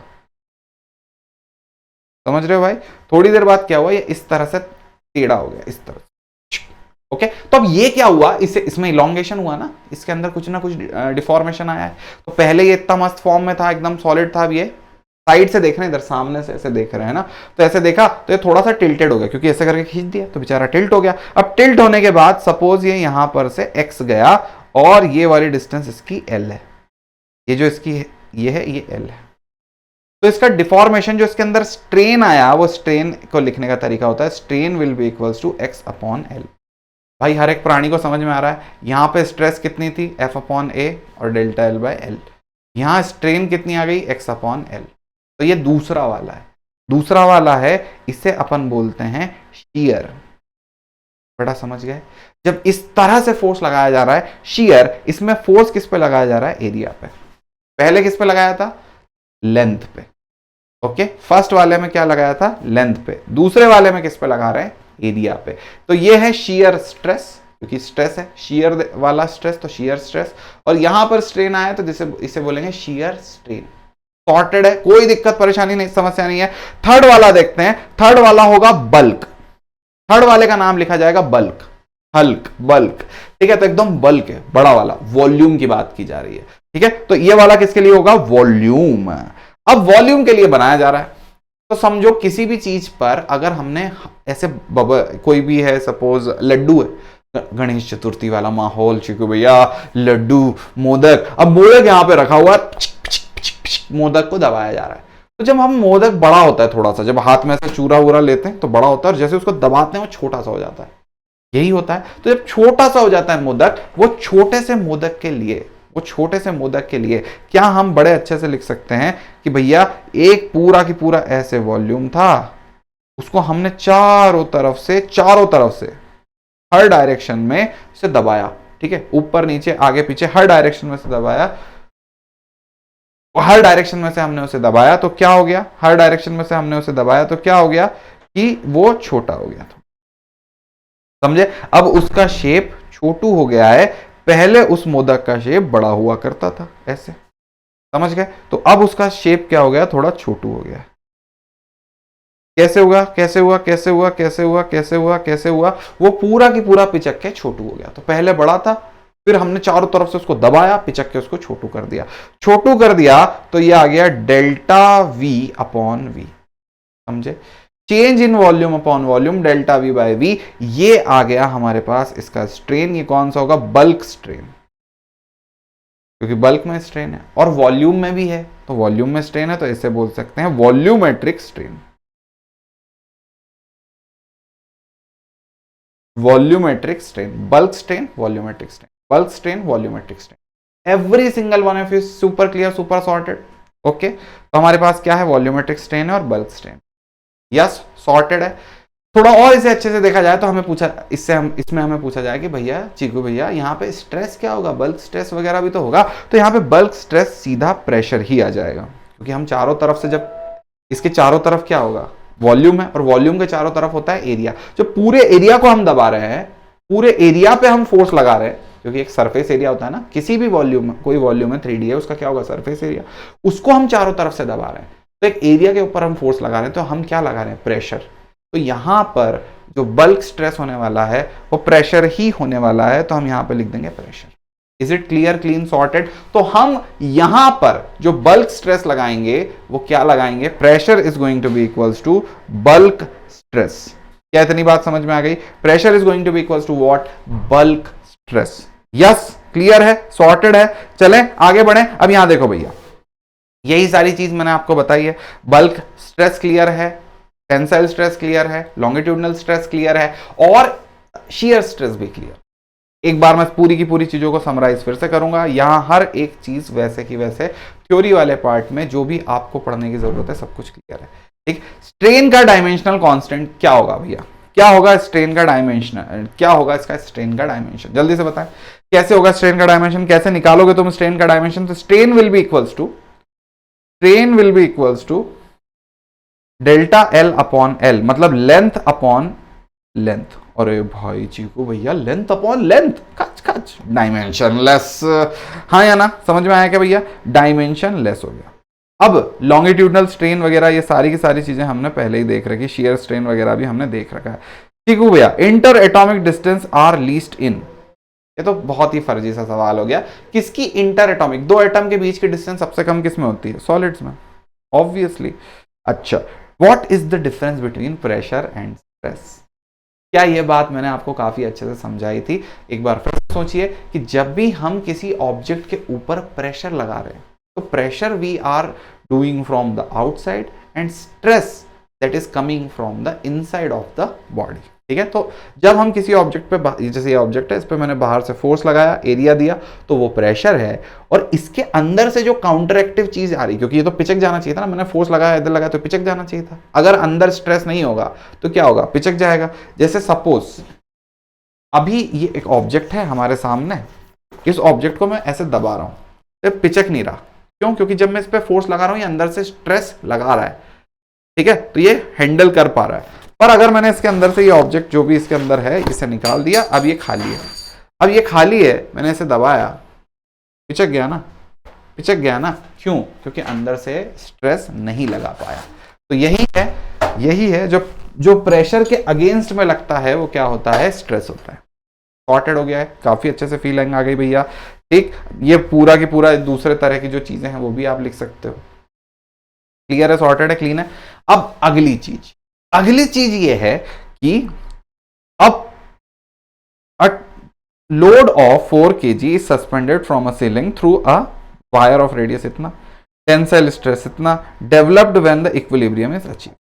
ठीक, तो भैया हमसे पूछ लिया कि टेंसाइल स्ट्रेस बताओ, हमें सीधा सीधा फॉर्मूला पता है भैया, सीधा फॉर्मूला, टेंसाइल स्ट्रेस इसे सिग्मा टी करके लिख देंगे, will be equals to force upon area. Okay, अब फोर्स कितना होगा? तो हम एफबीडी बना के देख लेते हैं एक बार। चीकू भैया, यहां पर ये रस्सी लगी है, रस्सी के ऊपर, वायर के ऊपर एक 4 kg का वजन लटका हुआ है। 4 kg के वजन के ऊपर जो फोर्स होगा वो होगा 40 न्यूटन। एरिया कितना होगा? Pi multiplied with 2 into 10⁻³ whole square. Okay, तो यहां पर यह है 40 newton. Pi 2 into 10⁻³ whole square. Is it clear भाई? सॉर्टेड है। 40 upon pi multiplied with 4 multiplied with 10⁻⁻6। इतना क्लियर है, सॉर्टेड है, क्लीन है। जरा ध्यान से देखिए भैया, इसके बाद क्या आएगा, ये चला जाएगा 10 बार 10⁻, ये ऊपर जाएगा तो 10⁻7 हो जाएगा अपॉन पाई। क्लियर? सॉर्टेड है। तो 1 अपॉन पाई इंटू 10⁻7 और I think 10 upon pi into 10⁻6, तो ये आ जाएगा 3 पॉइंट समथिंग। तो आई थिंक ए आंसर होगा। समझे क्या? 1 अपॉन पाई को मैंने 10 अपॉन पाई लिख दिया और यहाँ पे 10⁻6 कर लिख दिया, तो 10 अपॉन पाई कितना हो जाएगा? 10 अपॉन पाई ऑलमोस्ट 3 कुछ आ जाएगा और 10⁻6, तो ए आंसर होना चाहिए। यप, सॉर्टेड है। यहां पे ज्यादा लोग कहां पढ़ पढ़ाएंगे? यहां पे ज्यादा लोग पढ़ पढ़ाएंगे 2 mm में, तो बेटा 2 इसको 2 इंटू 10⁻³ शुरू में ही लिख लो मीटर, तो पाई इंटू इसका स्क्वायर। यप, सॉर्टेड है। ऐसे करके लिखोगे तो कोई दिक्कत नहीं आएगी। अगला, अ क्यूब ऑफ एल्यूमिनियम हमारे पास दे रखा है, इसका साइड 0.1 मीटर है, is suspended to a shear force. Shear force लगा दिया है, मतलब यहां पर एक क्यूब है, इस क्यूब को, क्यूब है मस्त क्यूब, ठीक है, हर बार ऐसी ड्राइंग बनाने की जरूरत नहीं, पर इस क्यूब का एरिया कितना होगा? 0.1 मल्टीप्लाइड विद 0.1। इसके ऊपर यहां पर से एक फोर्स लगा है, shear force. Shear force will be equals to what? Shear force will be equals to what? 100 newton. Yup, 100 newton, 0.1 into 0.1। अब क्या होगा? इस डिस्प्लेस बाय इतना with respect to the bottom of force. मतलब क्या हुआ कि जब हमारे पास इस तरह से, ऐसे हमने इसे साइड से देखा, तो ध्यान से देखो, जब हम इसे साइड से देख रहे हैं तो ये कुछ डिस्प्लेस हो गया। कितना डिस्प्लेस हुआ है? 0.02 इंटू 10⁻², 0.02 इंटू 10⁻²। यप, इतना डिस्प्लेस हुआ है, और ये जो पूरा साइड है ये 0.1 मीटर है। यप, अब हमसे पूछा गया बताओ कि इसका शियर स्ट्रेन कितना। बहुत सारा शियर स्ट्रेन होगा। ध्यान से देखो भैया, शियर स्ट्रेन को ऐसे डेल्टा से डिनोट कर सकते हैं। Shear strain will be equals to x upon L, ठीक है, x अपॉन एल, मतलब ये कितना डिस्प्लेस हुआ अपॉन ये वाला लेंथ। तो x कितना है, जरा जल्दी से देखें, x कितना है? 0.02 इंटू 10⁻² अपॉन 0.1। यप, तो कौन सा ऑप्शन आ जाएगा? पॉइंट से ये एक पॉइंट कैंसिल होगा, आई थिंक ये वाला आंसर सही हो। काफी अच्छे से समझ में आ गया। पॉइंट से पॉइंट कैंसिल, तो ये आ जाएगा 0.2 मल्टीप्लाइड विद 10⁻², तो 0.002। यप है, सॉर्टेड है, क्लीन है। चलो आगे बढ़ते हैं भाई। उम्मीद है आपको सब कुछ समझ में आ गया होगा। तो चीकू भैया अब बात करते हैं हुक्स अंकल ने बताया क्या। तो हमने क्या पढ़ना शुरू करा था? हमने पढ़े थे सारे के सारे चैप्टर को, बहुत अच्छे से समझिएगा। हमने क्या पढ़ा था इस चैप्टर में? सबसे पहले हमने पढ़ा था कि प्लास्टिक, इलास्टिक प्लास्टिक क्या होता है, और फिर 3 तरह के मटेरियल होते हैं, उनके अंदर डिफॉर्मेशन क्या होता है, लेंथ पे होगा, एरिया पे होगा, वॉल्यूम पे होगा। तीनों तरह के अंदर हमने पढ़ लिया। एक होगा लॉन्गिट्यूडनल, उसमें टेंसाइल और कंप्रेसिव होता है। दूसरा हमने पढ़ लिया शियर, जिसमें एरिया पे होता है। तीसरा हमने पढ़ लिया बल्क, जिसमें वॉल्यूम डिफॉर्म होता है, उसमें वॉल्यूमेट्रिक स्ट्रेन आती है। ठीक, इसके बाद अब उसके हमने क्वेश्चन देख लिया। अब हुक्स अंकल ने क्या बताया इन चीजों के बारे में? हुक्स अंकल ने बताया क्या और आगे क्या बताया? इतना तो बता दिया था। तो उन्होंने जो बताया वो ये था, हुक्स अंकल ने जो बताया वो ये था कि जो भी स्ट्रेस आ रहा है, that stress is going to be proportional to, जो भी स्ट्रेस आ रहा है, that stress is going to be proportional to, जो भी स्ट्रेस आ रहा है तो that stress is going to be proportional to strain. Yes, stress will be proportional to strain. Yes or no? Yes, definitely yes. Stress is going to be proportional to strain. Everyone is super clear, sorted, clean. Stress is going to be proportional to strain, मतलब जितना ज्यादा strain होगा उतना ज्यादा stress आएगा। जैसे मैंने बाहर से कुछ फोर्स लगाया, जितना मैंने इसे दबा दिया, जितना ज्यादा मैं इसे दबा रहा हूं उतना ज्यादा स्ट्रेस अंदर से आ रहा है, उतना ज्यादा मेरी मसल स्ट्रेस लगा रही है। सॉर्टेड? जितना मैंने इसे दबा दिया उतना ज्यादा स्ट्रेस आएगा, तो stress will be proportional to strain. Okay, और इन सब के प्रोपोर्शनल के बीच में इन दोनों का प्रोपोर्शनलिटी कांस्टेंट हटाने के लिए हम लगाएंगे stress is going to be equals to, will be equals to E, that will be modulus of elasticity into strain. Okay, modulus of elasticity, okay, modulus of elasticity. Stress will be equals to E into strain and E will be equals to the modulus of elasticity. Are you guys understanding? Yes, stress will be proportional to strain, stress will be proportional to strain, and E, the E here is going to be equals to what? Modulus of elasticity. अब चीकू भैया modulus of elasticity क्या बताता है, तो तुम खुद देखो कि अगर मॉड्यूलस ऑफ इलास्टिसिटी किसी चीज का ज्यादा है, ठीक है, किसी चीज का मॉड्यूलस ऑफ इलास्टिसिटी बहुत ज्यादा है, तो उसमें क्या होगा कि जब भी मैं उसके ऊपर, ये बहुत ज्यादा है ना, मैं एग्जांपल लेके बताता हूं कि सपोज मैं उसके ऊपर 100 का स्ट्रेस लगाना चाह रहा हूं, किसी भी ऑब्जेक्ट के ऊपर मैं स्ट्रेस लगा रहा हूं 100 का और उसका मॉड्यूलस ऑफ इलास्टिसिटी 1000 है, ठीक, तो जब 100 का स्ट्रेस मैंने लगाया, मॉड्यूलस ऑफ इलास्टिसिटी 1000 है, तो स्ट्रेन कितनी आएगी? 0.1। पर अगर किसी ऑब्जेक्ट पर अगर मैं 100 का स्ट्रेस लगा रहा हूं, उसका मॉड्यूलस ऑफ इलास्टिसिटी 100 ही है, तो उसकी स्ट्रेन आएगी 1। बेटा समझ रहे हो? तो सेम स्ट्रेस पे दोनों जगह पर स्ट्रेस सेम है, दोनों जगह पे जो स्ट्रेस है वो क्या है? सेम है। एक का मॉड्यूलस ऑफ इलास्टिसिटी 1000 है, तो जिसका मॉड्यूलस ऑफ इलास्टिसिटी ज्यादा होगा उसमें सेम स्ट्रेस पे कम स्ट्रेन आएगा, जिसकी इलास्टिसिटी ज्यादा होगी उसमें स्ट्रेन कम आ रहा है, ये बात समझो। जिसकी इलास्टिसिटी ज्यादा होगी उसमें स्ट्रेन कम आ रहा है, ठीक। तो इलास्टिक वाला जो फील है, क्या वो फील इससे हो रहा है कि खींचा और ज्यादा खींचा गया तो ज्यादा इलास्टिक? नहीं, जिसकी इलास्टिसिटी ज्यादा है, जिसका मॉड्यूलस ऑफ इलास्टिसिटी ज्यादा है, उसका स्ट्रेन कम है, सेम स्ट्रेस पे कम स्ट्रेन। अच्छा, तो जिसका मॉड्यूलस, जिस पे अपन ने स्ट्रेस लगाया, मॉड्यूलस ऑफ इलास्टिसिटी कम हुआ, उसमें ज्यादा स्ट्रेन आ रहा है। समझ गए? तो जब भी हम किसी के ऊपर एक ऑब्जेक्ट को खींच रहे हैं और दूसरे ऑब्जेक्ट को खींच रहे हैं, दोनों पे हमने सेम स्ट्रेस लगाया है, तो जिसमें ज्यादा स्ट्रेन आ रहा है, ज्यादा इलोंगेशन आ रहा है, उसका मॉड्यूलस ऑफ इलास्टिसिटी कम होगा। फील आ गई? भव्यता से दिल में बात उतर गई, सॉर्टेड है। यही चीज हुक्स ने बताई थी, stress will be proportional to strain, और उनका जो प्रोपोर्शनलिटी कांस्टेंट होगा, that proportionality constant is going to be the modulus of elasticity E. Yes, चलो आगे बढ़ते हैं भैया, और चीजों के बारे में देखते हैं। अच्छा, according to Hooke's law, if the stress is increased, the ratio of stress and strain. सोचो समझो और बताओ। ये सवाल भाई मैं तुमसे ना बस पूरा तुम्हारे ऊपर ढोल दिया है, तुम तेजी से कमेंट करके बताओ ये सवाल के अंदर तुम क्यों फड़फड़ा रहे हो, क्या तुम्हें समझ में आ रहा है, क्या तुम्हारे दिल में बात उतर रही है सवाल को लेकर के? जल्दी से कमेंट करिए भाई, इस सवाल को लेकर के तुम्हारे दिल में क्या बात उतर रही है। According to the Hooke's law of elasticity, if the stress is increased, the ratio of stress and strain. जल्दी कमेंट करो भाई, कमेंट करो, मुझे चाहिए, बस कमेंट करो। अभी जस्ट चैट बॉक्स में लाइव देख रहे हो, अगर बाद में देख रहे हो तो भाई कमेंट करके बताओ क्या हो रहा है। भाई हो रहा है रिमेन कांस्टेंट, क्योंकि इन्होंने पूछ लिया E will be equals to the ratio of stress and strain. E is going to be equals to what? Stress upon strain, stress upon strain, yes or no? E is going to be equals to what? Stress upon strain. Every single one of you is super sorted. Stress upon strain किसके बराबर होगा? E होगा modulus of elasticity और वो रहेगा constant. Sorted है भैया यहां तक? अच्छा, चलो आगे बढ़ते हैं, आगे बढ़ के देखेंगे। According to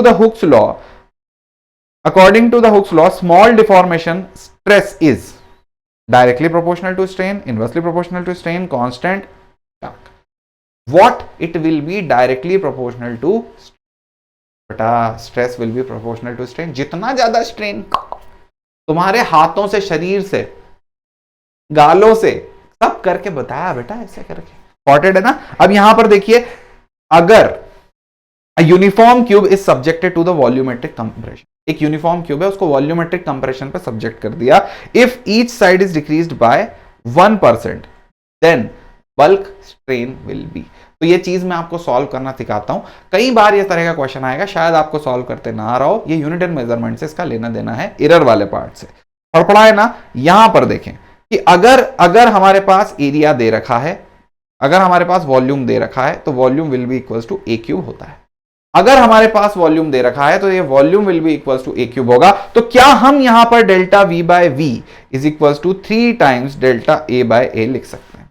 delta V by V will be equals to 3 times delta a by a लिख सकते हैं। यस, 3 को मल्टीप्लाई करेंगे, इसको ऐसे ही लिखना है हमेशा। जब भी ए का चेंज छोटा होगा, ये ए के अंदर का चेंज अगर छोटा है, जैसे साइड इज डिक्रीज्ड बाय 1%, ठीक है, तो साइड इज डिक्रीज बाय 1%, तो ए का चेंज बहुत छोटा है, जब छोटा है तो इस 3 को नीचे लिख लेना है, फड़फड़ाने वाली कोई बात नहीं है।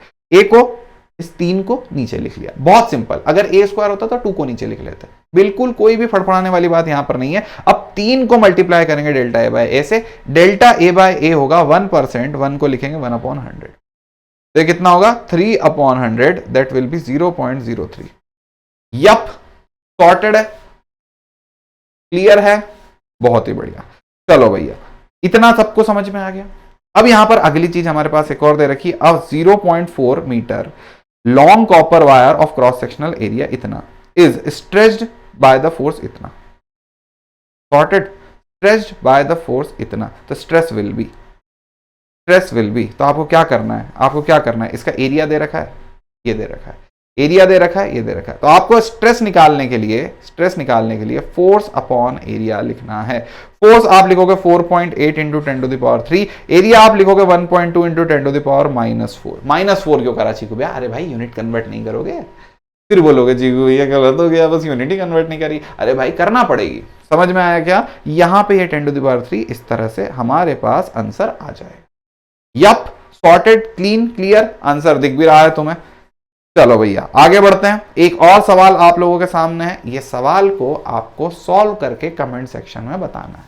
काफी सारे सवाल मैंने इस चीज के ऊपर आपसे करा दिए, ये सवाल को आपको सॉल्व करने के बाद कमेंट सेक्शन में बताना है। अब हम आगे कंटिन्यू करते हैं, चलिए देखिए।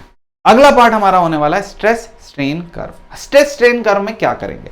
स्ट्रेस स्ट्रेन कर्व में हमें देखना होगा कि जब भी एक मटेरियल को अगर हम खींच रहे हैं, जैसे किसी भी एक ऑब्जेक्ट को हमने पकड़ा और हम उसे खींच रहे हैं, तो जब हम खींचते जा रहे हैं तो ये मटेरियल कैसे बिहेव कर रहा है, इसका स्ट्रेस और स्ट्रेन का जो रिश्ता है कैसे बिहेव कर रहा है। जहां हुक्स अंकल ने बताया क्या वो हमेशा सही है?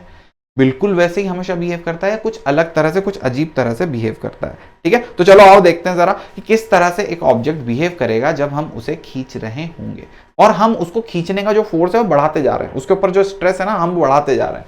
ठीक है, तो जरा ध्यान से देखो, जब भी हम उसे खींच रहे हैं, यहां पर इसकी लेंथ समझते हैं, ये ऑब्जेक्ट के ऊपर यहां पर होगा स्ट्रेस, हमेशा याद रखना बेटा, ऊपर होगा स्ट्रेस और नीचे क्या होगा? स्ट्रेन। ठीक, पहले आएगा स्ट्रेस फिर आएगा स्ट्रेन, स्ट्रेस स्ट्रेन।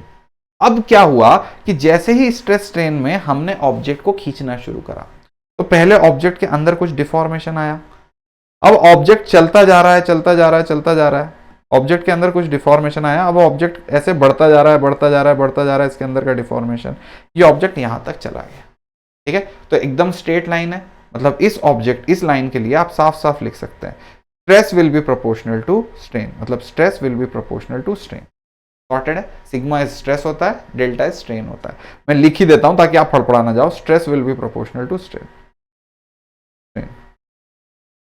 सॉर्टेड है, इस लाइन पे stress will be proportional to strain. तो ये वाला पॉइंट ओ है, हम पहुंचे ए पॉइंट पर, हम उसको खींचते जा रहे हैं, खींचते जा रहे हैं, खींचते जा रहे हैं, खींचते जा रहे हैं। क्या हमेशा ही खींचते जाएंगे? च्युइंगम इमेजिन कर लो, तुम खींचते जा रहे हो, खींचते जा रहे हो, खींचते जा रहे हो, हमेशा ही खींचते चले जाओगे क्या? नहीं, हमेशा खींचते हुए नहीं जा सकते। तुम यहां 0 से लेके ए तक चले गए, तुम 0 से ए तक चले गए, यहां तक हुक्स लॉ एकदम क्लियर वैलिड है, stress will be proportional to strain. A के बाद बोल देगा कौन? हुक्स। जैसे ही ग्राफ ए के बाद पास हुआ, हमने एक लिमिटेड स्ट्रेन से ज्यादा, एक लिमिटेड स्ट्रेस से ज्यादा इस पे दे दिया। अब हम पूछ रहे हैं भैया हुक्स लॉ, वो पूछेगा कौन हुक्स? मैं तो किसी हुक्स को नहीं जानता, मुझे नहीं पता कौन हुक्स होता है, मैं तो सिर्फ अपना रास्ता फॉलो करूंगा, कौन हुक्स? तो भैया इस लॉ के बाद प्रोपोर्शनलिटी लिमिट चली जाएगी, मतलब ए पॉइंट को बोलेंगे प्रोपोर्शनलिटी लिमिट। ये बात समझ में आ रही है आपको थोड़ी थोड़ी? ए पॉइंट को हम बोल देंगे प्रोपोर्शनलिटी लिमिट। ओके, तो इसे बोल देंगे प्रोपोर्शनलिटी लिमिट, क्योंकि इसके बाद ये प्रोपोर्शनल नहीं है, इसके बाद इसकी प्रोपोर्शनलिटी वैलिड नहीं है। इसके बाद ग्राफ जाएगा कुछ इस तरह से, इसके बाद जो भी ग्राफ जाने वाला है वो जाएगा कुछ इस तरह से और मस्त जाता जाएगा। ठीक है, अभी भी ये बिहेवियर जो शो कर रहा है वो इलास्टिक ही शो कर रहा है। बिहेवियर जो शो कर रहा है इलास्टिक बिहेवियर क्या होता है? अर्जुन भूल गया मैं तो। अरे इलास्टिक बिहेवियर वो भाई कि अगर खींचा जाए और फिर छोड़ दिया जाए, मतलब अगर इसे दबाया और फिर छोड़ दिया तो वापस जैसा था वैसा ही हो जाएगा। That is elastic behaviour, sponge वाला, ऐसे दबाया और छोड़ा तो वापस वही शेप में आ गया। तो अभी इसका बिहेवियर इलास्टिक है, ऐसा नहीं कि ये प्लास्टिक हो चुका है। एक बार दबा दिया और फिर छोड़ा तो ये थोड़ा बहुत हो जाएगा, लेकिन इसके अंदर डेंट रह जाएगा, जो मैंने बॉटल के साथ करके बताया था। दबाया और जैसे ही छोड़ा तो वापस सेम शेप में आ गया। That is going to be what, elastic behaviour. Sorted है। तो ए से लेके हम बी तक पहुंचे, बी तक पहुंचने में हमारे पास ये इलास्टिक बिहेवियर शो कर रहा था। ए से बी में हुक्स लॉ वैलिड नहीं है, but still behaving as elastic, still behaving as elastic. मतलब अगर तुमने यहां पर से छोड़ दिया कोई बात नहीं, वापस जाके यहीं खत्म, कोई भी दिक्कत नहीं होगी। तो B is known as elastic limit, B point वाला is known as elastic limit. ये समझ गए, इलास्टिक लिमिट। अब ये इलास्टिक लिमिट वाला चीकू भैया समझ में आ गया। अब क्या होगा इसके बाद ध्यान से समझिएगा भैया ये वाली चीज आप थोड़ा, क्योंकि इसके बाद वाला मामला थोड़ा संगीन होने वाला। संगीन मतलब चीकू भैया, संगीन मतलब इसके बाद अब अगर थोड़ा भी खींच दिया गया तो ये प्लास्टिक रीजन में चला जाएगा। थोड़ा भी अगर इसे और स्ट्रेच कर दिया, थोड़ा भी इसके ऊपर और स्ट्रेस दे दिया, थोड़ा भी और इसमें स्ट्रेन आ गया, तो अब ये एंटर हो जाएगा प्लास्टिक रीजन में। और अब इसके अंदर प्लास्टिसिटी लिमिट आ जाएगी।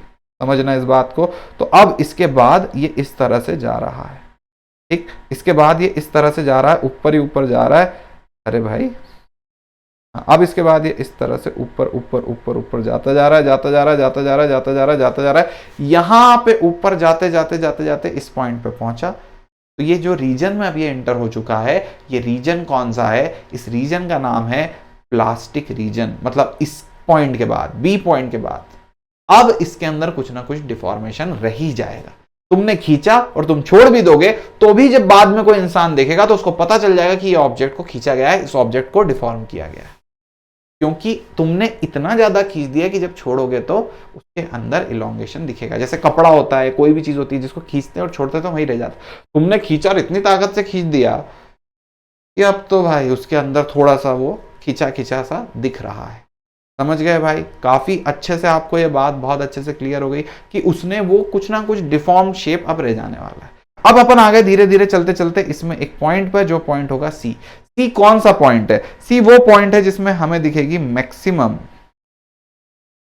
टेंस, मैक्सिमम स्ट्रेस, ठीक है, या मैक्सिमम परमिसिबल स्ट्रेस। मतलब हम वो पॉइंट पे आ गए हैं जिस पॉइंट पर इसकी स्ट्रेस क्या हो गई है, मैक्सिमम। मतलब अब ये इससे ज्यादा स्ट्रेस नहीं ले सकता है, बोल देगा मुझे माफ करो, मुझे माफ करो, इससे ज्यादा स्ट्रेस मैं नहीं ले। तो भाई बिल्कुल ठीक है, एकदम वही चल रहा है, एक बिल्कुल वही चीज बोली गई कि एकदम इतना हाईएस्ट हो गया, स्ट्रेस के उस पर हाईएस्ट है। इसके बाद कर्व नीचे जाने लग जाएगा, इसके बाद कर्व ऐसे नीचे जाएगा और यहां पर किसी पॉइंट पे जाकर के ये पूरा ऑब्जेक्ट टूटेगा। समझ गए भाई? ये पूरा ऑब्जेक्ट टूटेगा। तो मैक्सिमम स्ट्रेस ले ली, वहां नहीं टूटा। अब अंदर क्या हो रहा है, ऑब्जेक्ट अभी टूटा नहीं है, इस पॉइंट पर मैक्सिमम स्ट्रेस इसने लगा दी, जितनी ताकत ये लगा सकता था इसने लगा दी, ठीक। तो इससे पूरी ताकत लगाता जा रहा है, लगाता जा रहा है, लगाता जा रहा है, लगाता जा रहा है, लगाता जा रहा है, लगाता जा रहा है, पूरी हिम्मत लगा रहा है, नहीं मैं नहीं टूटूंगा, नहीं मैं नहीं टूटूंगा, नहीं मैं नहीं टूटूंगा, नहीं मैं नहीं, पूरी ताकत लगा। फिर उसको पता चल गया भाई ये मेरी मैक्सिमम ताकत थी, लगा दी, अब तो टूटेंगे। तब वो क्या कर रहा है, हाँ ठीक है यार, चलो ठीक है, ऐसे करके वो थोड़ा सा कम स्ट्रेस करता जा रहा है और फिर टूट रहा है। समझ गए? तो मटेरियल ऐसा नहीं, पूरी ताकत, ये स्ट्रेस क्या है, अंदर से लग रही है ना, तो इसने पूरी ताकत लगाई है रोकने में। अब ये धीरे धीरे धीरे धीरे वो ताकत को, पूरा ताकत जो लगा दी, अब इसकी धीरे धीरे उम्मीदें टूट रही है और धीरे धीरे ये स्ट्रेस कम करता जा रहा है। इसको पता है कुछ नहीं होगा, कुछ नहीं होगा, कुछ नहीं होगा, कुछ नहीं होगा, टूट जाता है।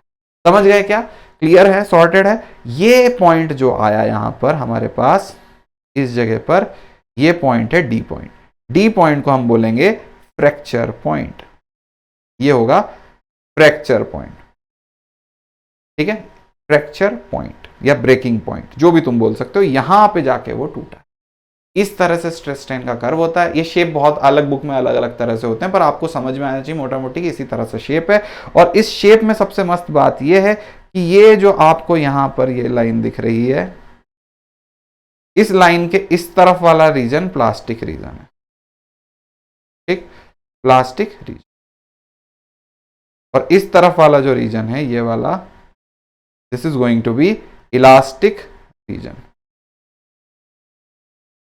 क्या बहुत अच्छे समझ में आया? This is elastic region, that will be plastic region. अब क्या होगा इस पूरे के अंदर, चैप्टर के अंदर, इलास्टिक रीजन, प्लास्टिक रीजन, अब क्या होने वाला है? तो चिकू में प्लास्टिक रीजन में अगर कोई पॉइंट है, मेरा प्रश्न बनता है कि अगर यहां पर कोई पॉइंट है इस पॉइंट पे, तो सपोज इस पॉइंट को मैं बोल देता हूं ई, एनी रैंडम पॉइंट।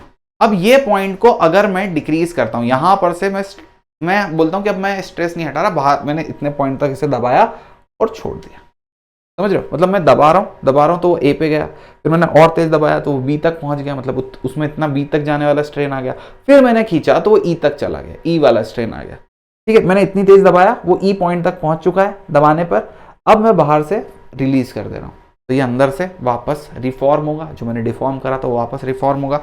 तो क्या बी के पहले तो ये ऐसे ही वापस जा रहा था, बी तक ले जाते और छोड़ देते तो ये ऐसे वापस चल, मैं बी तक ले जाता और छोड़ देता तो ये ऐसे वापस चला जाता, ए तक ले जाते और छोड़ देता तो ये ऐसे वापस चला जाता, पर अब मैंने इसे दबाते दबाते दबाते दबाते इसका स्ट्रेन वाला ग्राफ ई तक ले गया हूं। अब मैंने जब ई पे ले जाके इसे छोड़ा है तो क्या होगा, ये ई पे ले जाके जब छोड़ा है तो ये भाई एकदम मस्त यहां से टिक टिक टिक टिक टिक टिक टिक टिक टिक टिक करते हुए जाएंगे, और जब सब कुछ खत्म हो जाएगा, स्ट्रेस पूरा जीरो हो जाएगा, जो स्ट्रेस आया था वो सब कुछ जीरो हो गया, स्ट्रेन था वो भी हो गया, पर स्ट्रेस जीरो होने पर स्ट्रेन जीरो नहीं रहा, कुछ ना कुछ डिफॉर्मेशन रह गया। क्यों रह गया चिकू भैया ये वाला डिफॉर्मेशन, ये डिफॉर्मेशन क्यों रह गया, क्योंकि हमने प्लास्टिक रीजन तक उसे, तो प्लास्टिक रीजन मतलब एक बार दबा दिया और बहुत तेज दबा दिया, तो जब सब कुछ जीरो हो जाएगा, स्ट्रेस वगैरह भी पूरा जीरो हो जाएगा, सब कुछ नॉर्मल हो जाने के बाद काफी समय बाद भी इसमें कुछ ना कुछ इलोंगेशन बच जाने, कुछ ना कुछ स्ट्रेन बच जाने वाला है, कुछ ना कुछ डिफॉर्मेशन बच जाने, ठीक, वो बॉटल में मैंने करके दिखाया था।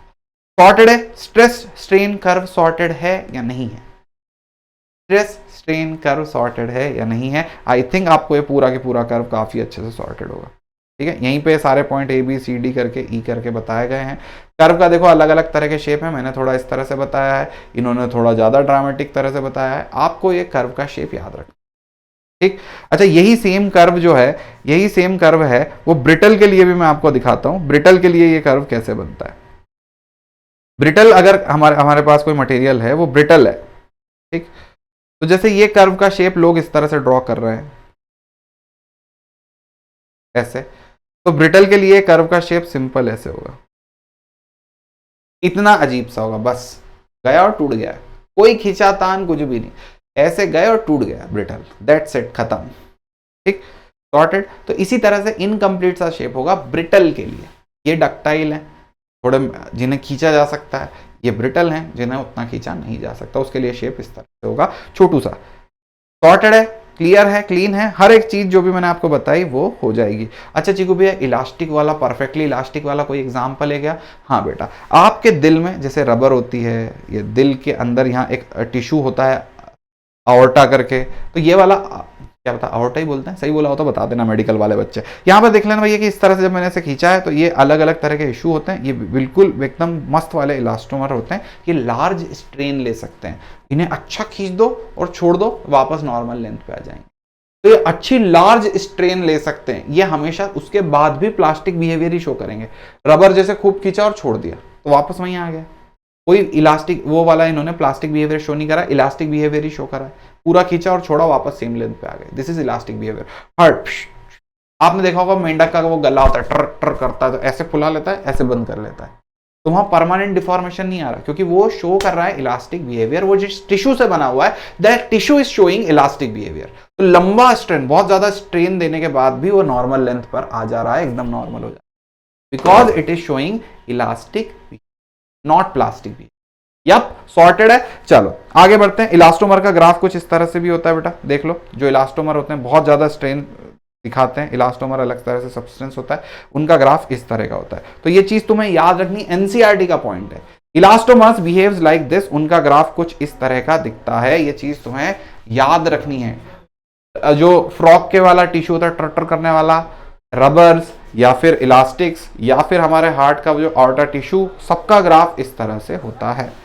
क्लियर है, सॉर्टेड है। चलो जल्दी से बताइए, जल्दी से बताइए कि अगर यहां पर मैं आपसे एक बात पूछूं कि हमारे पास एक ग्राफ है, यहां पर स्ट्रेस है, यहां पर स्ट्रेन है, और ये ग्राफ यहां तक गया ए तक, तो ये इलास्टिक, ये हुक्स लॉ वैलिड है इसमें? हाँ, क्योंकि ये प्रोपोर्शनलिटी लिमिट तक गया है, ए पॉइंट तक प्रोपोर्शनलिटी वैलिड थी ना, यहां तक लोग जान रहे थे हुक्स कौन है, ए के बाद पूछ रहे थे, यहां तक जान रहे थे ना हुक्स क्या है, हुक्स ने बनाया है, ए के बाद लोग पूछ रहे थे कौन हुक्स, कहां से आया हुक्स भाई, कौन, हम नहीं जानते। तो ये ए तक हुक्स लॉ वैलिड है, मतलब ए तक हम लिख सकते हैं stress that is on Y axis will be proportional to strain that is on X axis, मतलब y will be proportional to x, मतलब y is equal to mx लिखा जा सकता है। मतलब इस ग्राफ का जो थीटा होगा, जो स्लोप होगा, इतने, सिर्फ इतने का, 0 से लेके a तक का जो थीटा होगा, tan थीटा होगा, वो हमें स्लोप बताएगा। और वो स्लोप हमें क्या बताएगा, इस ग्राफ का यहां से यहां तक का जो tan थीटा होगा, m होगा, वो हमें क्या बताएगा, स्लोप, और वो हमें क्या बताएगा, इलास्टिसिटी, क्योंकि स्ट्रेस y है और E क्या है, मॉड्यूलस ऑफ इलास्टिसिटी, और X क्या है, स्ट्रेन है। बेटा समझ गए, तो यहां पे क्या आ रहा है हमारे पास, स्ट्रेन आ रहा है। तो ये बात आपको, ये पॉइंट क्लियर होगा, इधर स्ट्रेस है, इधर स्ट्रेन है, ये है स्लोप, इसका स्लोप हमें बताएगा elasticity, that is modulus of elasticity.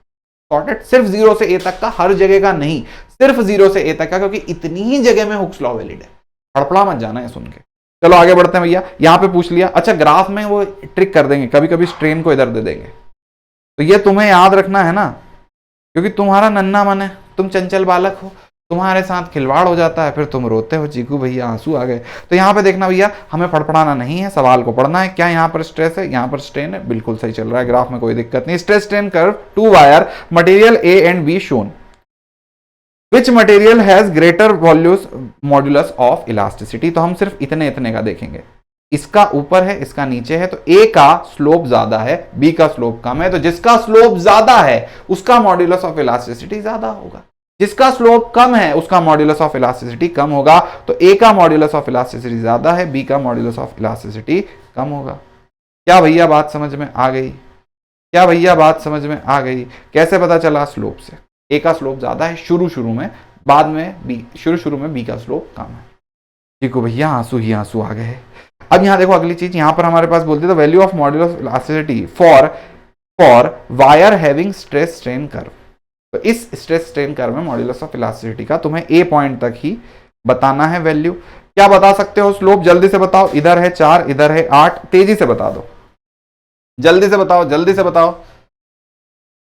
ठीक है भैया, हम तो पढ़ा गए, हमारे पास देखो भैया यूनिट वगैरह एक्सिस से लेनी होती है, मैं बता रहा हूं करके। तो जब मॉड्यूलस ऑफ इलास्टिसिटी पूछा है तो हम लिखेंगे स्ट्रेस अपॉन स्ट्रेन। स्ट्रेस कितना है, स्ट्रेस चीकू भैया 8 दिख रहा है, ये 8 दिख रहा है, 8। अरे भाई 8 नहीं, ये भी देखना है, इधर 10⁻7 है ना, तो यहां लिखेंगे 8 × 10⁻7। सॉर्टेड है। इधर कितना दिख रहा है, इस तरफ ये वाला 4 दिख रहा है, तो 7 × 10⁻⁻4। ओके, तो ये आ गया 2 × 10⁻+11। और ऑब्वियसली अगर 8 और 4 से भी करते तो 2 वाला बस एक ही ऑप्शन था। ठीक, सॉर्टेड है। चलो आगे बढ़ते हैं, नया कुछ पढ़ते हैं, देखते हैं। अब हम देखेंगे यहां पर मॉड्यूलस ऑफ इलास्टिसिटी अलग अलग में कैसे होता है। जैसे अगर हमारे पास मॉड्यूलस ऑफ इलास्टिसिटी में और भी तरह की चीजें, और भी तरह की चीजें, जैसे हमारे पास suppose Young's modulus, shear modulus, bulk modulus, ये सब क्या है जी भैया, ये तो हमें समझ नहीं आ रहा, ये तो अभी कभी देखा ही नहीं।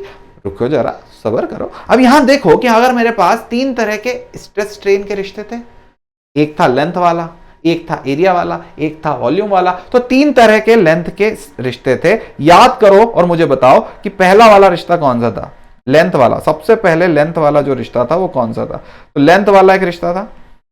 लेंथ वाले रिश्ते में हम क्या लिखते थे, लेंथ वाले रिश्ते में हम लिखते थे लॉन्गिट्यूडनल स्ट्रेन, ये लिखते थे लॉन्गिट्यूडिनल स्ट्रेन या स्ट्रेस।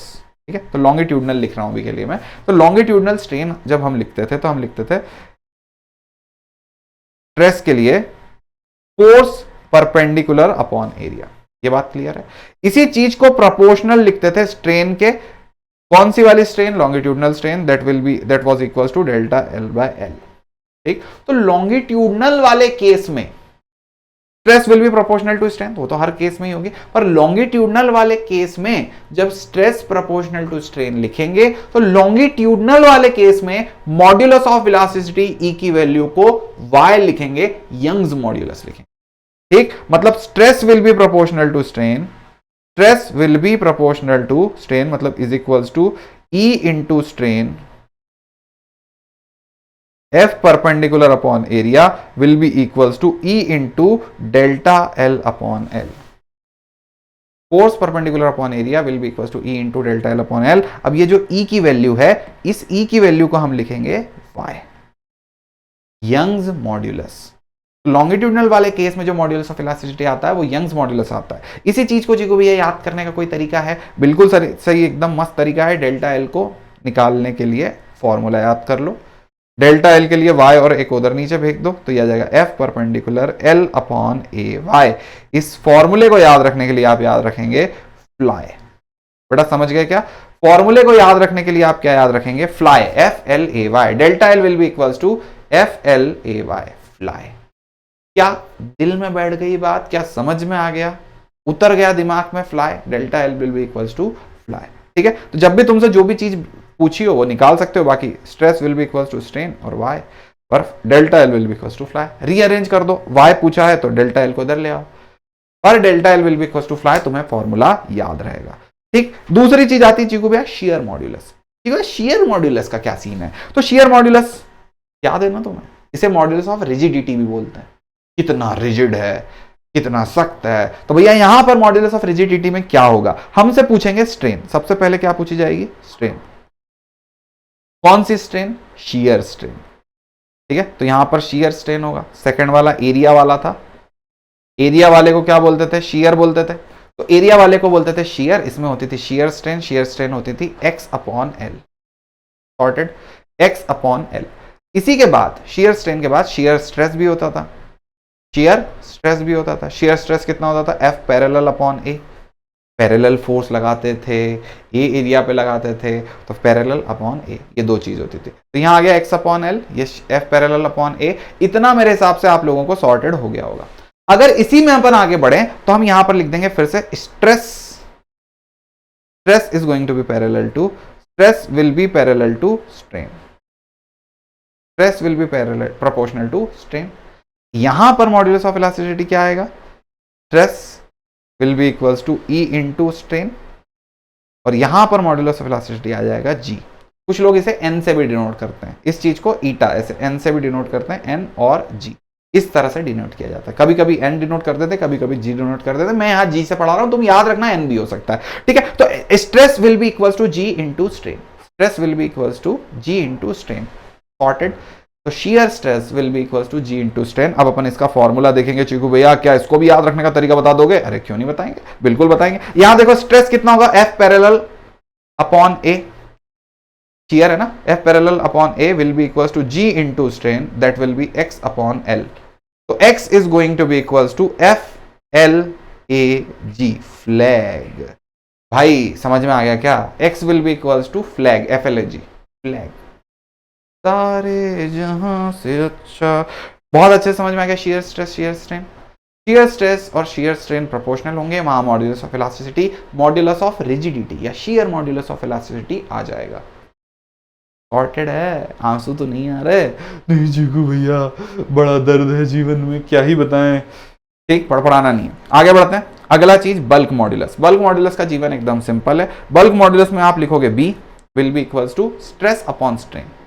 ठीक, जैसे E will be equals to stress upon strain होता है, E will be equals to stress upon strain होता है, 100 बार देख लिया है। तो यहां पे बल्क स्ट्रेन होगा, तो बल्क स्ट्रेस, और बल्क स्ट्रेस कितना होता है? P, और बल्क स्ट्रेन होगा डेल्टा V बाय, सॉर्टेड है। यहां एक माइनस साइन भी आएगा। माइनस क्यों आएगा? क्योंकि वॉल्यूम कम हो गया तो एक माइनस लगाना पड़ेगा। क्लियर है?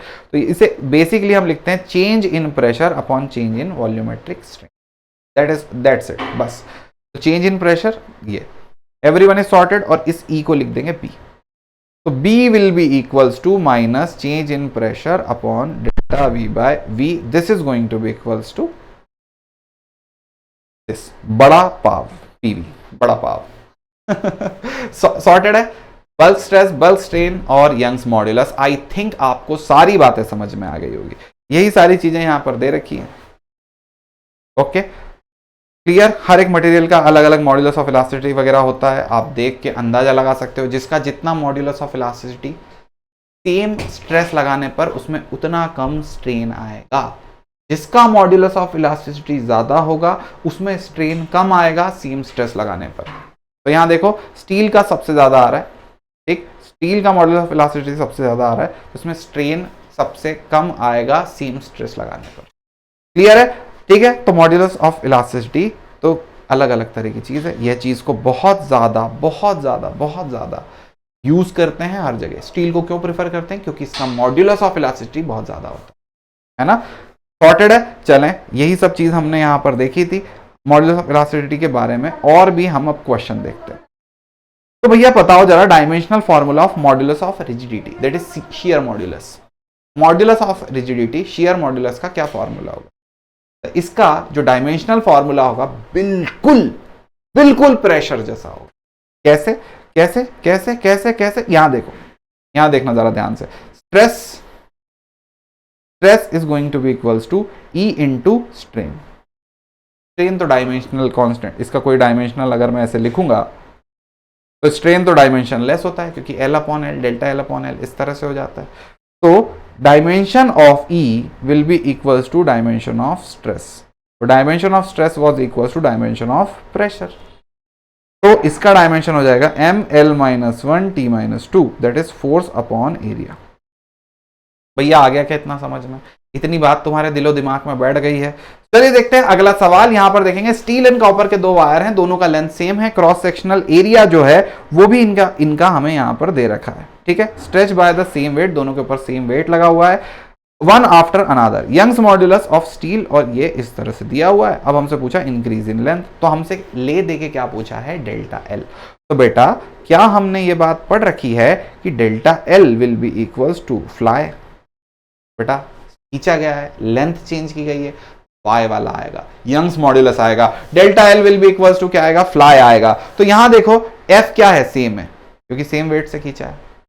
दोनों की लेंथ क्या है? सेम है, ठीक है। दोनों का एरिया क्या है? सेम है, ठीक। दोनों का एरिया भी क्या है? सेम दे रखा है, ओके। तो सारी ही चीजें सेम है, ओके, सारी ही चीजें सेम है। अब क्या चेंज है? तो delta L1 upon delta L2 जब अपन करेंगे तो सिंपल y2 अपॉन y1 आ जाएगा, क्योंकि जब तुम ऐसे लिखोगे FLA upon y1 upon FLA upon y2, दोनों के लेंथ का जब रेशो लोगे तो ये और ये कट जाएगा, सिंपल आएगा y2 अपॉन y1।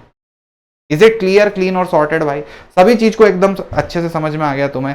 y की वैल्यू कितनी डालेंगे? y2 की वैल्यू है 1.2 into 10 to the power 11, okay, और इसकी वैल्यू है 2 इंटू 10 टू द पावर 11। खच खच, तो यह आ जाएगा 6/10, दैट इज 3/5। ओके, सॉर्टेड है, क्लियर है। चलो, शियर मॉड्यूलस वगैरह भी हम काफी अच्छे से पहले ही देख चुके हैं, बल्क मॉड्यूलस का फॉर्मूला भी हम देख चुके हैं। अब तुम्हें एक चीज देखनी है कि बल्क मॉड्यूलस सॉलिड्स का सबसे ज्यादा होगा, लिक्विड का कम होगा और गैसेस का सबसे कम होगा, ओके। बल्क मॉड्यूलस सॉलिड का सबसे ज्यादा होगा, लिक्विड का थोड़ा कम होगा और गैसेस का सबसे कम बल्क मॉड्यूलस होगा। मतलब गैस को कंप्रेस करना बहुत आसान है, लेकिन सॉलिड को कंप्रेस करना बहुत ज्यादा मुश्किल है, ओके। क्लियर है, सॉर्टेड है। चलो अच्छा, ये क्या है? ये हमारा मॉड्यूलस ऑफ रिजिडिटी है। सेम चीज इसका जो होगा, गैसेस का अलग होगा, सॉलिड का अलग। अच्छा, ये के जो है, के कंप्रेसिबिलिटी है। के के बारे में तुम्हें थोड़ा सा आइडिया दे देता हूं। K is defined as compressibility. It is inversely proportional to bulk modulus. So K is defined as compressibility and it is going to be inversely proportional to bulk modulus. तो जिसे किसे कंप्रेस करना सबसे ज्यादा आसान है, वो बल्क मॉड्यूलस का उल्टा होगा। तो बल्क मॉड्यूलस का एकदम उल्टा हमें कंप्रेसिबिलिटी बताएगा। किसकी कंप्रेसिबिलिटी सबसे ज्यादा होगी? गैस की, कि उसका बल्क मॉड्यूलस सबसे कम है, ठीक। तो उसकी कंप्रेसिबिलिटी सबसे ज्यादा होगी। गैस को सबसे इजीली कंप्रेस किया जाएगा, लिक्विड को थोड़ा डिफिकल्ट होगा और सॉलिड को कंप्रेस करना बहुत डिफिकल्ट। सॉर्टेड है, समझ में आ गया भैया? आई थिंक सारी की सारी चीजें समझ में आ गई हैं। अब ये अगला सवाल, if the bulk modulus of two substance B1 and B2 are B1 and B2, B1 is greater than B2, तो एक का बल्क मॉड्यूलस B1 का बल्क मॉड्यूलस ज्यादा है, B2 का बल्क मॉड्यूलस कम है, तो कंप्रेसिबिलिटी किसकी ज्यादा होगी? तो कंप्रेसिबिलिटी K2 और K1 में K2 की ज्यादा होगी। जिसका बल्क मॉड्यूलस कम उसकी कंप्रेसिबिलिटी ज्यादा, उसे आसानी से कंप्रेस कर दिया जाएगा। ओके ओके, आई गेस तुम्हें यहां तक समझ में आ गया है।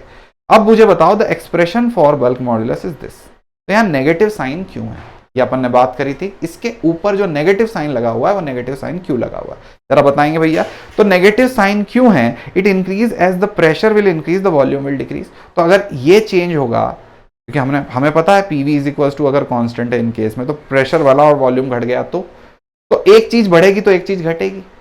सॉर्टेड है, एक चीज बढ़ेगी तो एक चीज घटेगी। तो अगर वॉल्यूम घटा तो उसका नेगेटिव आएगा तो उसको कंपनसेट कर देगा, अगर प्रेशर घटा तो उसका नेगेटिव आएगा उसको कंपनसेट कर देगा। तो दोनों तरफ के जो नेगेटिव आएंगे उन्हें कंपनसेट करने के लिए माइनस लगाया है। ओके, एक ना एक इन दोनों में से घट रहा होगा, या तो प्रेशर घटेगा या वॉल्यूम घटेगा। घटेगा तो उसमें नेगेटिव आएगा, नेगेटिव आएगा तो वो दूसरा नेगेटिव उसे नेगेटिव नेगेटिव पॉजिटिव करने के लिए लगाया गया है, क्योंकि बल्क मॉड्यूलस हमेशा पॉजिटिव होगा।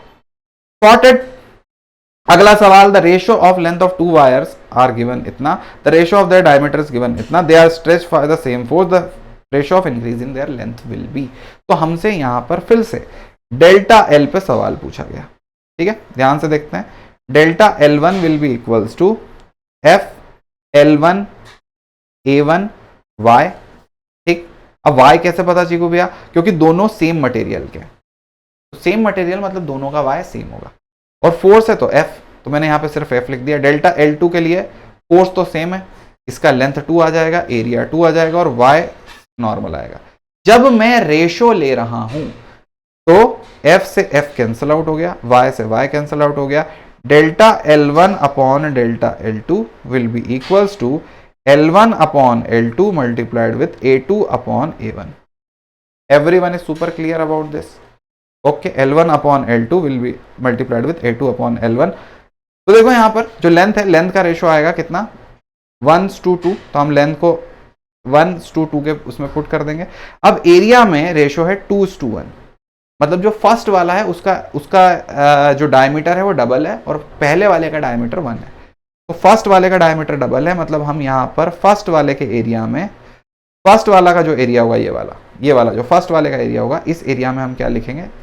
इस एरिया में हम लिखने वाले हैं, इस एरिया में फर्स्ट वाले के एरिया में लेंथ तो हमने लिख दी ना 1:2, एरिया में हम क्या लिखेंगे? इस एरिया में हम यहाँ पर लिखेंगे पाई इंटू इस चीज का square, pi multiplied with diameter का स्क्वायर। तो इसका डायमीटर 2 है, जो डायमीटर का रेशो होगा वही रेडियस का भी रेशो होगा। तो यहाँ पे पाई इंटू 1 का स्क्वायर आएगा, पाई से पाई कैंसल आउट, ये आ गया 1/8। इज इट क्लियर भाई? तो हमारा आंसर आएगा 1:8। यप, सॉर्टेड है भाई यहां तक। आई थिंक काफी अच्छे से ये सारी की सारी चीजें समझ में आ गई होंगी आपको। अब एक चीज आपको पता होनी चाहिए, हम थोड़ी सी एक इंफॉर्मेशन ज्ञान की बात के लिए आपको बता देते हैं कि भैया पोटेंशियल एनर्जी एक स्ट्रेच्ड वायर की कितनी होती है, क्योंकि एक स्ट्रेच वायर है तो तुम खुद समझो कि स्प्रिंग जैसा बिहेव नहीं करेगा। ये एक स्ट्रेच वायर है, इसको ऐसे पकड़ लिया आपने और इस तरह से खींच दिया फोर्स लगा के। तो अब जैसे आपने इसे खींचा तो क्या ये स्ट्रेच वायर थोड़ा सा खींचा गया है? तो जैसे ही तुमने इसके ऊपर वर्क करा है खींच के, तुमने ऐसे इस तरफ ऐसे खींच लिया, इसके ऊपर कुछ वर्क कर दिया, जैसे ही तुमने छोड़ा था वापस नॉर्मल लेंथ पे जाएगा। तो जब तुमने खींचा था तो तुमने कुछ काम करा था ना, तुमने कुछ वर्क करा था, तो इसके अंदर कुछ एनर्जी स्टोर्ड थी। जैसे ही तुमने छोड़ा ये छोटा होके उस तरफ चला गया। क्लियर? समझ में आया? तो ये मूव हुआ ना, मतलब इसने अपने जो काम करा था वो अपने अंदर एनर्जी में स्टोर करा। कौन सी एनर्जी में स्टोर करा होगा? वो होगी इलास्टिक पोटेंशियल एनर्जी। तो जब भी हम किसी वायर को बहुत तेज खींच देते हैं तो फिर छोड़ते हैं, जैसे स्टील का ही वायर है, कोई बड़ी बिल्डिंग ने बहुत तेज स्टील को खींच रखा और एकदम से वायर छोटा, तो वो ऐसे उड़ के जाता है, उसके अंदर एनर्जी स्टोर थी तभी तो उड़ के गया। कौन सी एनर्जी स्टोर होती है एक ऑब्जेक्ट के अंदर? हमेशा पोटेंशियल एनर्जी स्टोर होती है। समझ गए क्या? तो पोटेंशियल एनर्जी कितनी स्टोर होती है? हमेशा, जैसे सपोज इसकी लेंथ L है, सपोज इसकी लेंथ यहां से यहां तक L है, इसका एरिया है वो A है और इसका modulus of Young's modulus Y है। तो जो इसके अंदर एनर्जी स्टोर होगी, पोटेंशियल एनर्जी जो इसके अंदर स्टोर होगी, उसे लिखेंगे half stress multiplied with strain multiplied with volume, ऐसे करके इसके अंदर एनर्जी स्टोर होती है। ठीक, अगर मैं एनर्जी डेंसिटी की बात करूं तो एनर्जी डेंसिटी के लिए अगर मैं लिखूंगा तो मैं लिख दूंगा energy density that is ED, that is you upon volume. ये जो वॉल्यूम यहां लिखा हुआ है इसको मैं यू के अपॉन में ले आऊं, तो एनर्जी डेंसिटी हो जाएगी U upon volume, that will be equals to half stress multiplied with strain. बेटा समझ गए, half stress multiplied with strain. Every single one of you, is it super clear, super sorted? इसी चीज को half into stress को क्या लिख सकते हैं, यंग्स मॉड्यूलस इंटू स्ट्रेन, तो half into Young's modulus into strain का स्क्वायर, सॉर्टेड है। Half into Young's modulus into strain का स्क्वायर, क्यों? क्योंकि stress will be equals to Young's modulus into strain, stress will be equals to, stress को Young's modulus multiplied with strain लिख सकते हैं ना भाई, उसे यहां पे डाल दिया। ओके, अगर यहीं पे हाफ इंटू यंग्स मॉड्यूलस या हाफ इंटू, मुझे स्ट्रेस के टर्म में फॉर्मूला चाहिए, तो यह जाएगा हाफ इंटू स्ट्रेस का square upon Young's modulus, half into stress का square upon Young's modulus. Everyone is super sorted about this. ये 3-4 फॉर्मूले हैं, तुम थोड़े थोड़े याद रखने, नहीं याद रह रहे ये 2 मेजर फॉर्मूले हैं, याद रखना, दैट्स इट।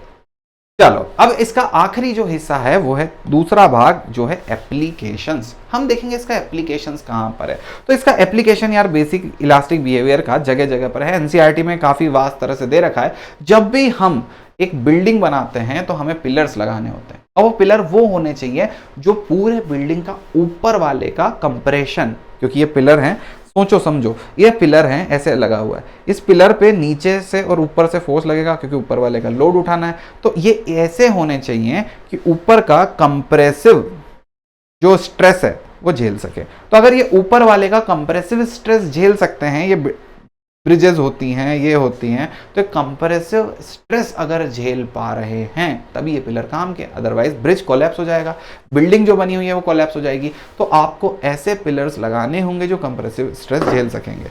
ठीक है, अगर आपने ऐसा कुछ लगा दिया, सपोज आपने बहुत कमजोर सा कुछ लगा दिया, आपने यहां पर इस तरह का कुछ लगा दिया, अब जैसे ही इस पे अपन कंप्रेसिव स्ट्रेस लगा रहे हैं, कोलैप्स हो जा रहा है, ऐसे कोलैप्स हो जा रहा है, तो बिल्डिंग क्या होगी, टूट जाएगी, या फिर जो ब्रिज होगा या जो भी हमने वहां पर कंस्ट्रक्शन करा है वो कंस्ट्रक्शन विल फॉल। तो ये चीज में बहुत ज्यादा यूज होती है वाली चीजें बिल्डिंग्स वगैरह में। आपको यहाँ जब केबल्स होती हैं, जिस केबल पे आप चीजें लटका रहे हो, तो ब्रिजेस होते हैं, आपने देखा होगा केबल ब्रिज होते हैं इस तरह के। तो केबल जो ब्रिज होते हैं, इन केबल ब्रिज में ऐसे करके बॉम्बे वर्ली सीलिंग चिकुबिया, हाँ बिल्कुल भाई, है ना। तो इस तरह के जो ब्रिज बने होते हैं, ये ब्रिजेस का काम होता है, इस ब्रिजेस पर लगी हुई केबल का काम होता है इसका पूरा स्ट्रेस उठा लेना। हवा चल रही है तो वो भी झेलते आना चाहिए, क्लियर है। इस पर बहुत सारी कार्स आ गई हैं तो वो भी झेलते आना चाहिए, बड़ा ट्रक आ गया है तो बहुत सारे बड़े ट्रक आ गए हैं, वो भी झेलते आना चाहिए। इसका डिजाइन ऐसा होना चाहिए कि ये जो तार हैं, इन तार में उतना टेंसाइल स्ट्रेस झेलने की ताकत होनी चाहिए। इनको ऐसे डिजाइन करना होगा कि इनका मटेरियल का जो टेंसाइल स्ट्रेस है, आप जब इंजीनियरिंग में जाएंगे तो ये बहुत ज्यादा, अगर आप किसी मैकेनिकल या सिविल में चले गए तो ये चीज का हद से ज्यादा यूज सिखाया जाएगा। इन्हीं के ऊपर डिपेंड है, यही एक चैप्टर है जो पूरा ब्रांच गवर्न करता है। बेटा ये टेंसाइल स्ट्रेस बहुत ज्यादा इंपॉर्टेंट है अगर ये झेल पा रहे हैं तो, ठीक। तो पिलर्स के लिए कंप्रेसिव, यहाँ के लिए टेंसाइल। ओके, अब एक और चीज कि अगर हमने किसी चीज को हैंग किया है, यहां पर जब भी हम किसी चीज को हैंग करते हैं तो वो चीज बीच में से फोल्ड होती है। मैं आपको एग्जांपल देकर के दिखाता हूं कि जब भी हम किसी चीज को हैंग कर रहे हैं वो चीज हमेशा बीच में से फोल्ड होती है। यहां मेरे पास इस तरह से एक ऑब्जेक्ट है, मैंने ऐसे हैंग किया है, क्या ये बीच में से फोल्ड हो रहा है? यस। अगर मैं ऐसे उल्टा भी हैंग कर दूंगा ना तो थोड़ी देर बाद ये ऐसे फोल्ड होकर नीचे इस तरफ आ जाएगा। आप खुद देखते हैं, बुक्स को हैंग करके देखिएगा, बीच में से फोल्ड हो जाती है। तो क्या ये जब हम जब किसी भी एक बीम को 2 कॉलम के ऊपर हैंग कर रहे हैं, ब्रिज है ना, एक इधर से इधर तक इसे हैंग कर दिया, तो क्या ये नीचे जाएगा? हाँ, ये नीचे जाता है। इस चीज को बोलते हैं डिफॉर्मेशन। इस चीज को हम क्या बोलते हैं? Deformation, depression. तो ये वाला जो डेल्टा है, जो डिफॉर्मेशन है, ये किसके प्रोपोर्शनल होता है? तो यहां देखिए, लेंथ के क्यूब के, और इस चीज का देखो जरा, किस चीज के प्रोपोर्शनल है? लेंथ के क्यूब के प्रोपोर्शनल है। तो जितना ज्यादा लेंथ होगा उतना ज्यादा ये डिफॉर्म होगा, ठीक। इसके अब अपॉन बी और डी, तो बी तो ठीक है, डी के क्यूब के इनवर्सली प्रोपोर्शनल है। जितनी ज्यादा डेप्थ जितनी ज्यादा ये डेप्थ होगी डी के क्यूब के इनवर्सली प्रोपोर्शनल है। तो अगर हम लेंथ बढ़ा रहे हैं तो हमें डेप्थ भी बढ़ानी पड़ेगी, अगर हम लेंथ बढ़ा रहे हैं तो हमें डेप्थ भी बढ़ानी पड़ेगी, अदरवाइज ये बहुत ज्यादा हो जाएगा। ठीक, जितनी ज्यादा लेंथ होगी उतना ज्यादा ये होगा, और जितनी ज्यादा इसकी डेप्थ बढ़ाएंगे उतना कम ही होगा। तो अगर हम बड़ा, एकदम बहुत बड़ा ब्रिज का स्पान बना रहे हैं तो उसकी डेप्थ भी काफी ज्यादा रखनी पड़ेगी। अब डेप्थ काफी ज्यादा रखेंगे तो खर्चा आएगा, क्योंकि भैया कंक्रीट बहुत महंगा होता है, और जितना ज्यादा डेप्थ रखेंगे उतना ज्यादा खर्चा आएगा। तो लोग क्या करते हैं, लोगों ने यहाँ का ट्रिक पता कर ली। लोगों ने सोचा कि अच्छा, अगर मुझे इस पूरे के पूरे इसका डेप्थ बड़ा करना है तो जरूरी थोड़ी मैं स्क्वायर ही बनाऊं, जरूरी थोड़ी मैं पूरा सॉलिड स्क्वायर बनाऊं। हो सकता है कि मैं इस तरह से ऐसे बना दूं जो अंदर से होलो हो, तो मेरा खर्चा कम आएगा। होलो टाइप का बना दूंगा तो ये पूरा की पूरा स्पान इस तरह से बन जाएगा, तो इसकी डेप्थ तो ज्यादा हो गई और अंदर से होलो हो गया। या फिर आपने टॉम एंड जेरी वगैरह में देखा होगा, इस तरह की आई बीम का यूज किया जाता है, या फिर इसकी डेप्थ बढ़ाने के लिए ताकि ये मुड़े ना, इस तरह की चीजों का यूज किया जाता है। मेटल में तो इसी तरह की चीजें यूज की जाती है, इस तरह से। क्लियर, इस तरह से चीजों को, इस तरह की आई बीम यूज की जाती है। आई बीम क्यों यूज की जा रही है, आई बीम आई जैसी दिखती है और बीम है, तो ये आई बीम क्यों यूज की जा रही है, क्योंकि नॉर्मल अगर तुम मेटल की रॉड ऐसे रख दोगे तो ये थोड़े दिन में मुड़ जाएगी, पर आई बीम रखोगे तो वो थोड़े दिन में बैंड नहीं होगी, क्योंकि इसका अंदर जो एल क्यूब है, लेंथ तो ज्यादा है पर इसका जो डेप्थ है, ये डेप्थ भी ज्यादा कर दी है, क्योंकि उतना ही मेटल लगा है। अगर ऐसे रखते तो उतना ही मेटल लगता, हमने थोड़ा मेटल को कम करके ऐसे चौड़ा कर दिया। चौड़ा करने से क्या हो गया, इसकी डेप्थ बढ़ गई। ये चीज आपको पता होनी चाहिए। ये एक चीज एनसीईआरटी के आखिरी स्लाइड पे दे रखी है। तो इसका जो डिप्रेशन है ये वाला, ये प्रोपोर्शनल होता है इसकी लेंथ के, जितना ज्यादा लेंथ उतना ज्यादा नीचे जाएगा। पर डेप्थ अगर बढ़ा देंगे तो डेप्थ बढ़ाने के ये तरीके होते हैं। और आप जितनी भी जगह ब्रिज देखोगे, कहीं ब्रिज का कंस्ट्रक्शन हो रहा है, जाकर के देखना, ये दो चीजें आपको देखने को मिलेगी। वो डेप्थ बढ़ाने के लिए कुछ ना कुछ हरकतें करते हैं, क्योंकि मटेरियल नहीं डालना है, जरूरी थोड़ी कि मास बढ़ाना है, सिर्फ डेप्थ बढ़ानी है। तो ऐसे होलो करके शेप इस तरह का देके डेप्थ बढ़ा। सॉर्टेड है, ये इसका एप्लीकेशन था। अलग अलग तरह की ये बल्किंग, ठीक, तो बल्किंग क्या होती है मैं आपको बता देता हूं। जब भी हम किसी चीज को ऊपर से दबाते हैं तो ये ऐसे फैल जाता है, इस चीज को बल्किंग बोलते हैं। तो ऐसे ना फैले, इसलिए हम यहां पर अच्छी ज्यादा स्ट्रेंथ देने की कोशिश करते हैं। सॉर्टेड है, क्लियर है, एकदम बहुत अच्छे से सब कुछ सॉर्टेड हो गया। तो इसी के साथ हमारा एक सवाल और जुड़ा हुआ है। वो सवाल ये है कि क्यों अर्थ पर माउंटेन की हाइट 10 किलोमीटर से ऊपर नहीं जाती, मैक्सिमम हाइट 10 किलोमीटर ऊपर तक क्यों ही है, इससे और ज्यादा ऊपर नीचे, मतलब इससे ज्यादा और बड़े माउंटेन क्यों नहीं होते। क्योंकि माउंटेन किस चीज के बने होते हैं, माउंटेन बने होते हैं स्टोन्स के, या फिर जो भी पत्थर होते हैं उस मटेरियल के माउंटेन बने होते हैं। अब जब माउंटेन इतना ऊपर चला गया, सपोज इस तरह से एक माउंटेन बना हुआ है, इतना बड़ा माउंटेन, ये पूरा की पूरा वजन इस नीचे वाले पत्थर पे लगा रहा है, क्योंकि सब जगह तो पत्थर ही लगे हुए हैं ना, तो इस नीचे वाले पत्थर के ऊपर वजन लगा रहा है। अब पत्थर का वजन झेलने का एक स्ट्रेस होगा ना, एक लिमिट होगा ना, तो इतने ऊपर तक माउंटेन चला गया तो ये मैक्सिमम वजन है जो नीचे वाला पत्थर झेल सकता है। अगर इसके ऊपर और मैं माउंटेन को बढ़ाऊंगा तो नीचे वाला पत्थर और ज्यादा वजन झेल नहीं पाएगा और ये फट जाएगा,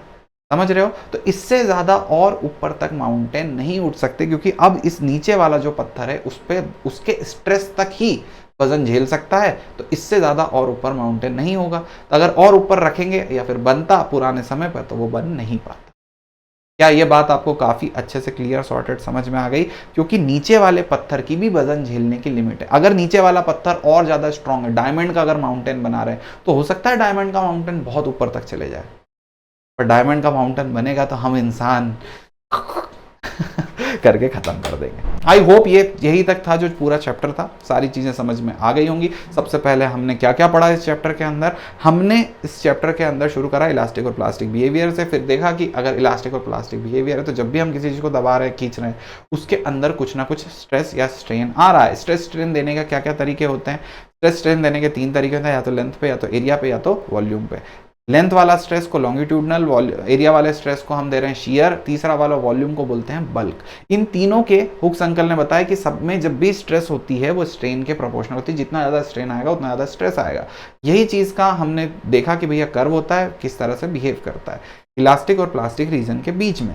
इसके बाद हमने देखा मॉड्यूलस ऑफ इलास्टिसिटी क्या होते हैं। उन्होंने बताया कि जब लेंथ पे होता है तो modulus of elasticity Young's modulus होता है, उसके अंदर फॉर्मूला हमें डेल्टा एल का फ्लाई पता चला।